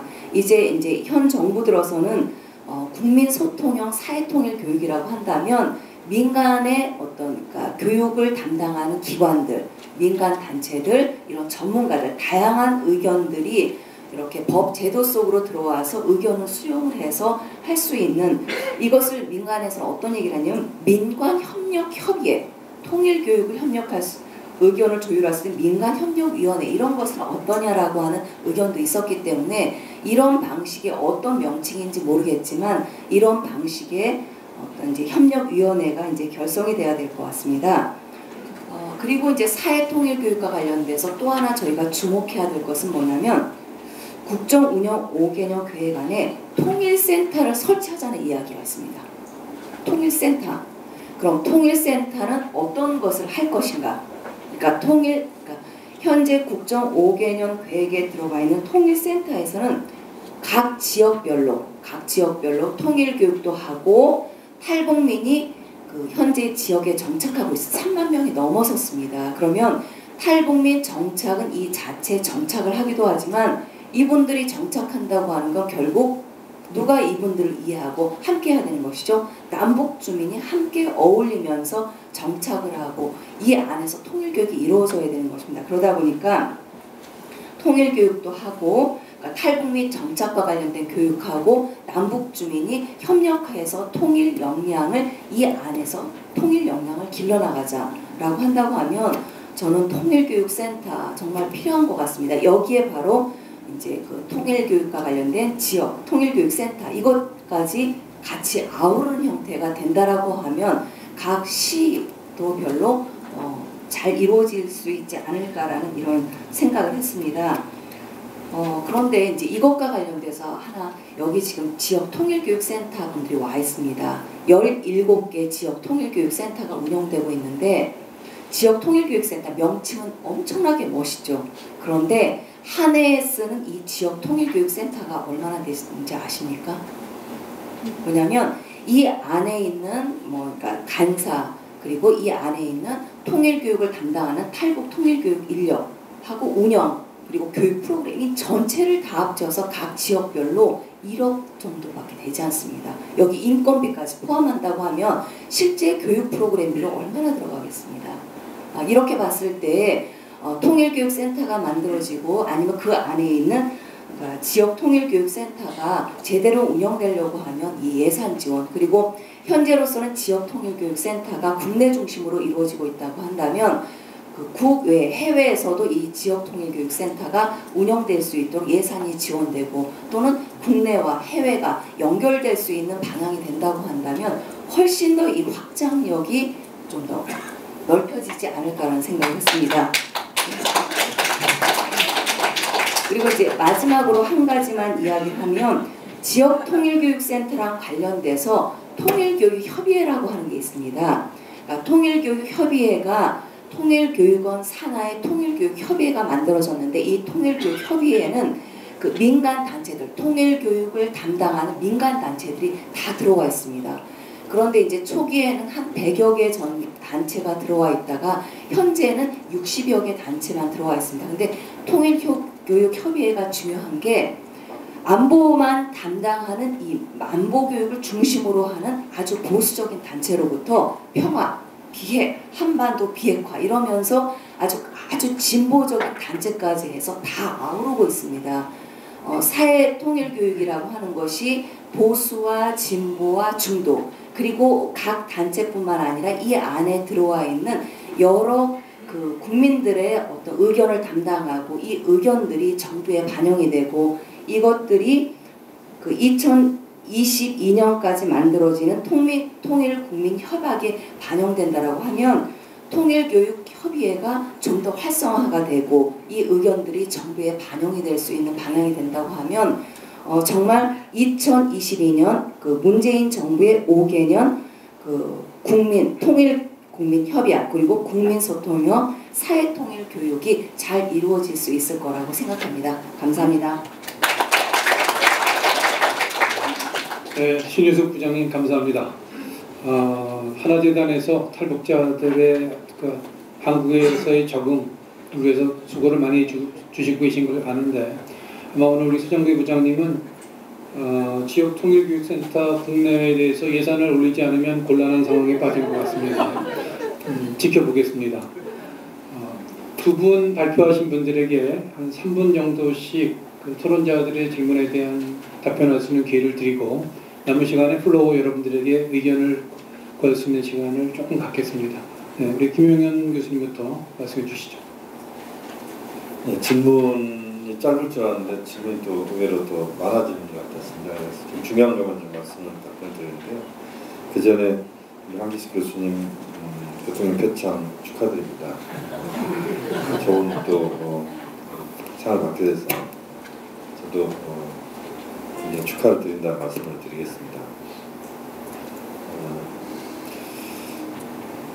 사실은 제가 준비했던 내용 중에서 문재인 정부의 대북 정책이 못 알아가는 이 부분을 좀 말씀드리려고 했는데 김남중 실장님께서 주로 말씀을 하셔서 또 제가 말씀드리는 게 중복이 될 것 같아서 좀 자제를 했던 부분이 있고요. 또 하나는 이제 정세 이야기를 하다 보니까 또 문재인 정부의 대북 정책 전반에 대한 이야기를 할 수 있는 시간이 좀 없었던 것 같습니다. 아주 짧게 말씀을 드리면 문재인 정부가 갖고 있는 가장 일반적인 그 정책 전반의 대북 정책을 포함한 정책 전반의 키워드는 국민입니다. 국민의 나라, 정의로운 대한민국. 이게 문재인 정부의 슬로건이다 이렇게 보시면 될 것 같습니다. 국민과 소통하는, 여기도 지금 우리 제목도 소통과 공감이라고 나와 있지 않습니까? 국민과 소통하는 정부, 또 정의가 가장 중요하게 작동하는 정부, 이게 문재인 정부가 꿈꾸는 정부이고 그것을 2022년 5월달까지 실현시키겠다는 겁니다. 전체 집권 5년 기간이 1825일인데 지금 한 130일 지나고 있습니다. 이 상황에서 그게 가장 핵심이다 이렇게 말씀드릴 수 있을 것 같고요. 그 다음에 대북 정책과 관련된 부분에서 도대체 키워드가 뭐냐라고 하면 두 자로 정리하면 평화라고 이야기할 수 있을 것 같고요. 그래서 좀 더 확장시키면 평화 번영의 한반도입니다. 그러니까 한반도의 군사적인 긴장이 해소되고 전쟁이 없는 한반도, 또 평화가 단기간에 이루어진 게 아니고 구조적으로 평화가 정착되는 한반도, 그것은 북핵 문제가 해결되면서 평화체제가 구축되는 한반도입니다. 그래서 평화협정까지도 생각을 하고 있습니다만 그것은 북핵 문제가 완전 해결되는 그 시점에 평화협정 체결까지 가야 되기 때문에 평화협정 체결은 이 정부 안에서 쉽게 되기는 어려울 것 같고요. 다만 평화체제 구축과 관련된 논의를 북핵 문제 해결과 함께 같이 하는, 그래서 평화체제 이야기도 평화 이야기도 핵 문제 해결과 같이 함께 하겠다는 게 문재인 정부가 갖고 있는 생각입니다. 또 하나의 축은 번영인데요. 그것은 남북관계 차원에서 한국 나름의 번영을 넘어서서 북한과 함께하는 번영입니다. 그래서 남관계를 적극적으로 개선한다는 것이고, 그것은 지금 현재 상태에서는 북핵 문제 때문에 그것이 눈에 보이지는 않습니다만, 그러나 중장기적으로는 남관계 개선을 같이 하고 그 과정에서 북한과의 경제협력을 충분히 하는, 그것의 대표적인 그 개념이 신경제지도입니다. 한반도 신경제지도인데요. 거기에 아마 지금 38페이지에 있는 지도를 보시면 그것이 한반도 신경제지도 구상입니다. 이것도 지금 당장은 쉽지 않습니다만, 그러나 서해축, 동해축, 그 다음에 현재 군사 분계선을 중심으로 한 DMZ축에서 저는 H축 경제벨트라는 표현을 저는 개인적으로 쓰고 있습니다만, 서해축은 하나만 예를 들면 목포에서 또는 부산에서 베이징까지 고속철도 KTX 타고 갈 수 있다는 겁니다. 또 동해축은 현재는 당장은 아닙니다만 러시아의 가스나 또는 석유를 파이프라인을 통해서 동해나 삼척이나 부산이나 저쪽 여수까지도 가져올 수 있는 그런 경제의 비약적인 발전을 북한과 함께 하자는 겁니다. 그래서 대륙과 해양을 연결하는 한반도를 만들어가자라고 하는 차원에서, 또 이렇게 가는 것 말고는 한국 경제의 현재 어떤 비약적 발전은 불가능하다는 차원에서 대통령의 많은 관심이 있고, 지난번 베를린 무상이나 또는 지난번 그 8.15 경축사나 이번 유엔 총회 연설에서도 한반도 신경제지도 구상은 계속적으로 지금 대통령이 언급을 하고 있습니다. 그래서 이것이 눈에 지금 당장은 보이지는 않습니다만, 앞으로 핵 문제가 집권 5년 내내 이렇게 지금의 상황을 짓누릴 것으로 보지는 않고, 그렇기 때문에 중장기적인 어떤 전략 차원에서 이런 입장을 갖고 있다. 그래서 평화와 번영의 한반도가 문재인 정부가 갖고 있는 캐치프레이즈다. 비핵개방 3천이라고 하는 과거 정부의 그런 입장과 또 다른 차원에서 평화와 번영의 한반도가 문재인 정부의 슬로건이다, 이렇게 보시면 될 것 같습니다. 나머지 부분은 시간이 많이 걸려서 다시 말씀드릴 수 있는 기회가 있습니다. 조정호 박사님, 부탁드립니다. 신윤 부장님께서 그 질문이라기보다는 제 발표에서 좀 모자란 부분을 채워주셨기 때문에 특별하게 크게 말씀드릴 것은 없고, 이제 제가 아까 말씀 한 가지 못 드린 게, 신 박사님 말씀하시면서 이제 통일교육협의회하고 지역통일교육센터의 어떤 예산 문제라든지 네트워크 문제를 얘기를 해주셨거든요. 이제 그것과 관련해서 아까 이제 제가 말씀 미처 못 드렸던 부분이 그 지역 내에서 통일교육 주체 간의 연계 강화에 있어서 지금 이제 통일교육위원 협의회가 따로 있고, 그 다음에 지역통일교육센터가 따로 있고, 두 개가 연계를 가지면서 이제 활동을 하도록 그렇게 되어 있는데, 실질적으로 보면 이제 지역마다 좀 차이는 있습니다만, 통일교육위원분들 같은 경우에는 이렇게 실질적으로 참여를 좀 장려라고 할까, 유도할 수 있는 장치들이 사실은 제도적으로 별로 없는 것 같아요. 그래서 그런 부분들을 좀 제도적으로 갖추고, 또 열심히 활동하시는 위원님들께는 뭔가 좀 피드백을 드릴 수, 인센티브를 드릴 수 있게끔 그런 것들을 좀 마련하는 게 좀 필요할 것 같고요. 아까 통계협 말씀도 해주셨는데, 통계협이 이게 분리가 된 지가, 분리 축소가 된 지가 벌써 이제 꽤 한 10년까지는 안 됐을 것 같은 많은 시간이 지났는데요. 이걸 좀 다시 좀 복구를 할 필요가 있을 것 같다. 그래서 예전에 이제 예를 들면 이제 흔히들 얘기하는 보수와 진보가 같이 있었던 어떤 단체에서 지금은 좀 이렇게 진보적인 색채 단체들이 완전히 나가고, 이 단체들은 민화협의 또 통일교육 네트워크이라는 식으로 별도의 좀 구조에서 이제 소통을 하고 있는, 사실은 여기도 잘 안 움직이는 부분들이 있어요. 그래서 이 부분들을 좀 재건을 해서 그야말로 좀 입장이 다르더라도 같이 이야기할 수 있는 부분들을 공간과 소통을 통해서 좀 찾아내는 구조들을 민간 차원에서 좀 만들 수 있도록 좀 정부는 제도적으로 좀 서포트를 해야 될 필요가 있지 않는가 하는 말씀 마지막으로 드립니다. 네, 감사합니다. 한 5분 정도 플로우에 질문을 받고 여기서 답변할 수 있는 시간이 있는 것 같습니다. 네, 말씀해 주시죠. 네. LA에서 온 유덕수입니다. 네. 무슨 그러니까 김용현 교수님한테 질문보다도 좀 의견을 듣고 싶어서 말씀을 드리는데, 저는 사실 지금 내가 마이크로 손질을 잘 몰라서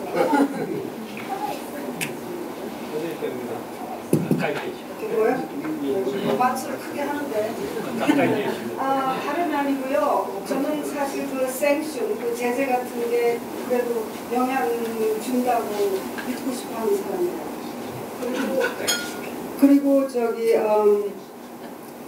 사실은 6.25도 지는 경험한 사람 하나로서 정말 한반도가 평화적으로 정말 모든 문제가 해결됐으면 그런데 근래 지난 미국 간 지가 한 60년이 넘어요. 그렇게 영화가 자꾸 나오는데 이해 좀 해주세요. 지난주에 들으니까는 중국에서 은행들이 메이저 뱅크들이 북한하고 거래 안 하겠다 이러고 나왔기 때문에 it made Trump very happy. 그리고 뭐 국제적으로 말하자면 대사관 같은 데서 여기저기서 북한 그 디플로마트들을 다 추가하시고 하고 뭐라 그래요? 추방하고 그러는데 그런 게 영향이 없을까요? 더? 그러니까는 통일을 갖다가 연구하시는 입장에서 벌써 이런 데 대해서 많이 시간도 보내셨을 거고 연구하셨을 것 같은데 제가 원하는 거는 굉장히 그게 파지티브한 디렉션이라고 생각하고요. 그러니까는 해빙비 같은 거 필요 없고 국제적으로 해서 그 문제를 해결하면 얼마나 좋겠어요. 네, 알겠습니다. 네. 네. 뭐 제가 정리 안 해도 다 이해가 되실 것 같아서 일단 우리 김용현 교수가 생각할 시간을 주면서 질문 한두 개는 더 받겠습니다. 네, 뒤에. 네. 인천 동일교육대비에서 왔습니다. 황충근입니다. 우리 조정아 박사님한테 질문 드리도록 하겠습니다. 동일교육에 대한 패러다임 전환과 새로운 접근이 무엇보다도 필요한 시기에 오늘 주제가 소통과 공감이라는 주제를 가지고 있는데 어떤 면에 있어서 아쉬운 부분들이 소통은 하려고 동일교육 현장에서 소통에 대한 노력들은 있는데 공감에 대한 것이 얼마나 있는지에 대해서 질문이 있을 수밖에 없다라는 현실적인 상황을 먼저 말씀드리면서 최근 몇 개의 강의를 하시는 교수님들과 여러 이해관계 단체에서 설문 통일의 필요성, 대북 인식에 대한 부분과 관련해서 각각의 서울대학교의 통일교육은 또 몇몇 평화통일 단체에서 또는 설문지 오늘 또 새롭게 접근한 이 설문지가 나왔는데 지난 10년 동안에 통일교육과 관련해서 실제적으로 통일의 필요성에 대한 대북 인식에 대해서 많이 희석이 됐다 하는 것들이 공론적으로 지금 드러나고 있습니다.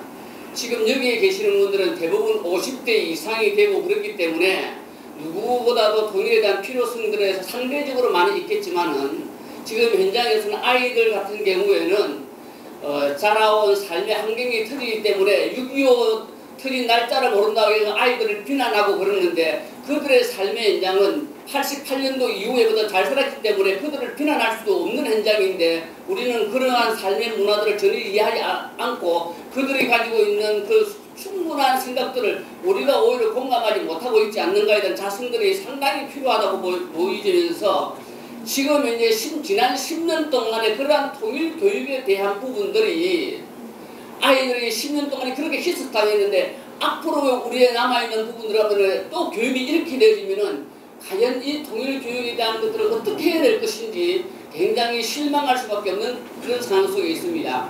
다행스럽게 사람마다 틀릴 수 있겠지만은 통일에 대한 민감성 정도가 새 정부가 더 많이 갖고 있기 때문에 그런 의지들을 가지고 있지만은 실제 이런 통일 교육에 대해서 그동안에 통일연구원과 그 다음에 또 통일교육을 통해서 비교적 통일교육의 담론들이 전문가적인 그런 식견들로 이루어져 왔다면 이제는 통일교육에 대한 담론들이 전문성이 아니라 인문학적인 입장에서 또 누구에게나 시민들이 소통할 수 있는 그런 주제로 흘러가야 되지 않겠는가 하는 차원에 있어서 지금 앞에서 우리 신우석 토론자님 말씀해 주신 것처럼 지금 우리가 쓰고 있는 지역교육센터에서 쓰고 있는 1억 정도의 그런 예산 가지고는 통일교육이라는 이런 부분들 한 거 1억이 아니라 사실은 이 정부 들어와서는 100억을 써도 사실은 우리 국민 전체에 통일 공감을 이루어가기 위해서는 100억을 써도 부족합니다. 그런 정부의 의지가 없으면 통일 교육에 대한 이야기를 할 수가 없다고 저는 판단되어지고 네. 그다음 한 가지만 더 제안을 드리면은 그런 맥락에서 혹시 이 자리에서 그런 이야기를 들어야 될지 모르겠지만은 통일 교육에 대한 중요성이 우리가 스스로 자각하고 있다면은 지금 정부 부처에 통일연구원과 통일교육원이 있는데 필요하다면은 통일교육연구원으로 합쳐서 그 예산을 정말로 교육 쪽에 전 국민이 공감할 수 있는 그동안의 특수한 문제가 아니라 이제는 전 국민 모두가 공감할 수 있는 그런 부분으로 만들어 주었으면 좋지 않겠는가 그런 제안을 드립니다. 네, 감사합니다. 그럼 의견은 여기까지 들어야 될 것 같습니다. 많이 쓰셔가지고 두 의견밖에 네, 한 번만 더 하시죠. 어렵게 오셨는데. 네. 그 시간. 네, 감사합니다. 저는 경북에서 왔습니다. 네. 이름은 황무일입니다. 네, 평소에 매년 통일 안보 교육을 70회에서 한 100여 회까지 늘 열심히 하고 있습니다.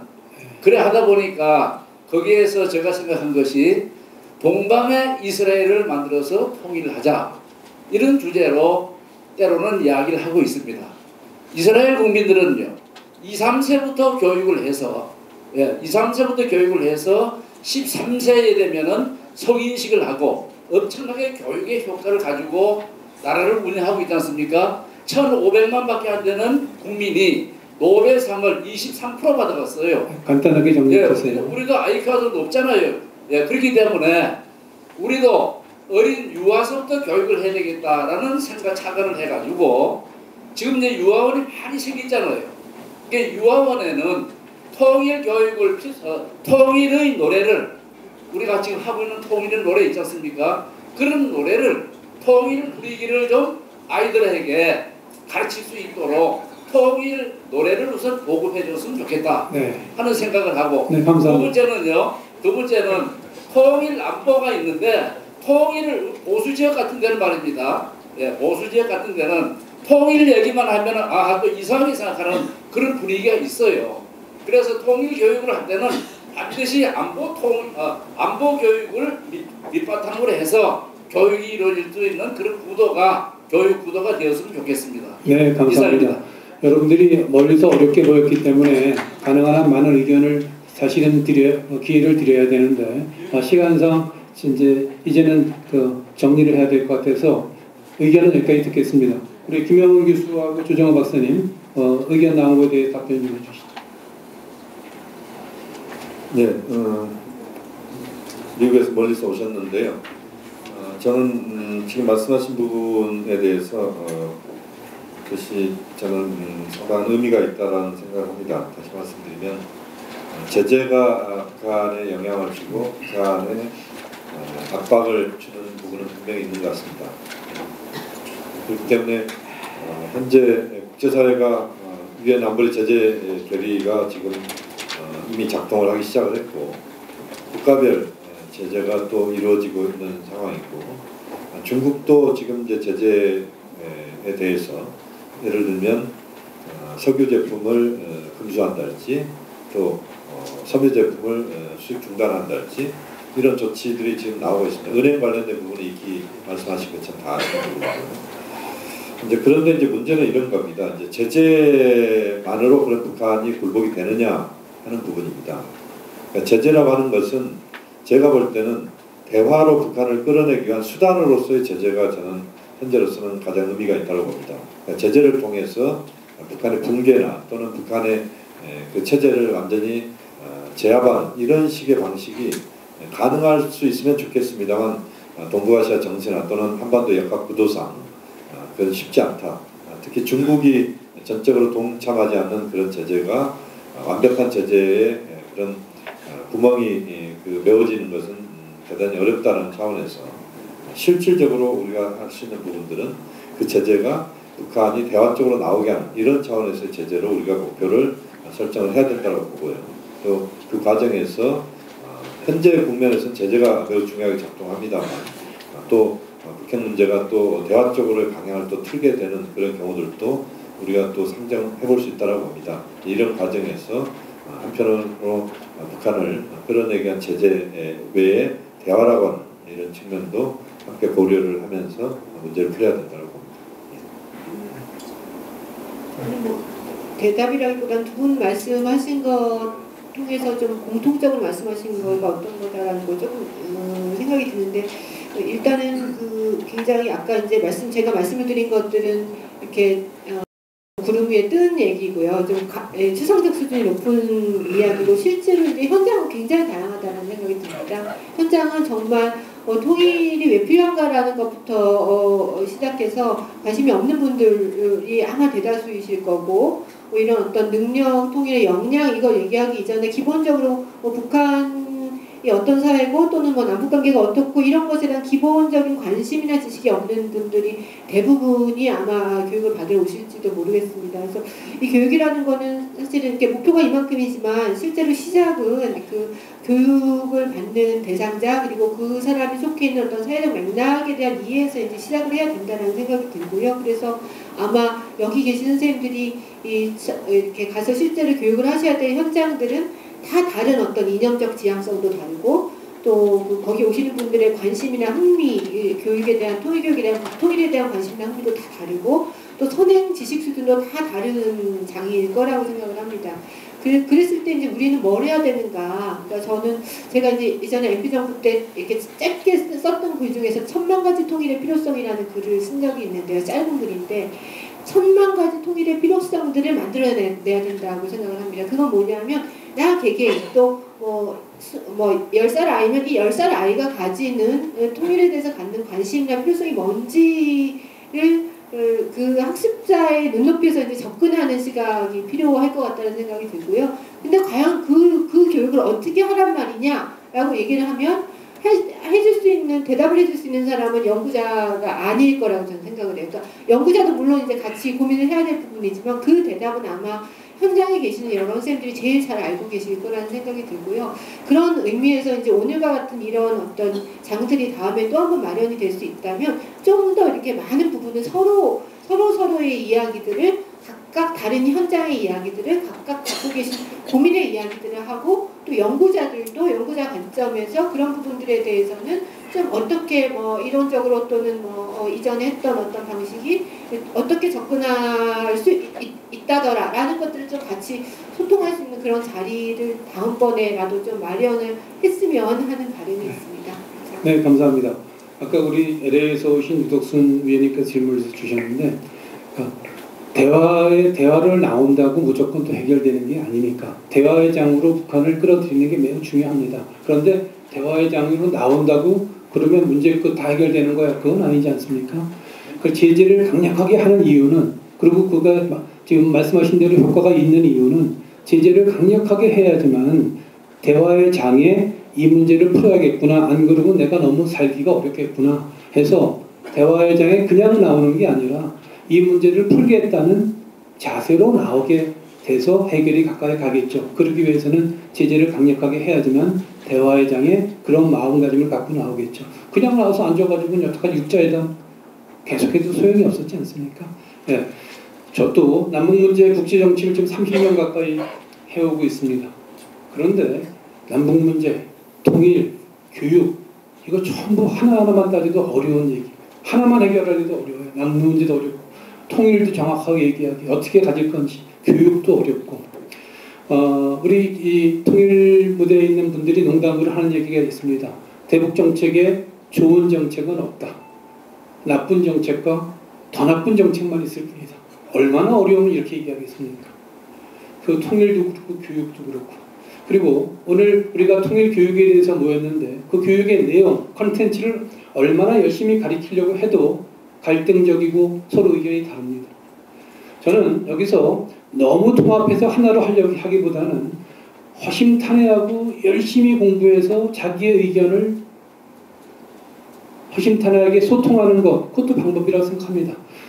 내 주장만 다 맞고 네 주장은 전부 틀리고 이렇게 접근하시기보다는 본인이 생각하고 있는 그 주장을 좀 더 생각해보고 좀 더 공부해보고 허심탄회하게 얘기해서 의견이 동의가 되면 서로 더 진전해 나가면 되고 의견이 동의가 안 되면 왜 동의가 안 되는 것인지 그 의견의 차이만을 보면서 더 진지하게 공부해 나가세요.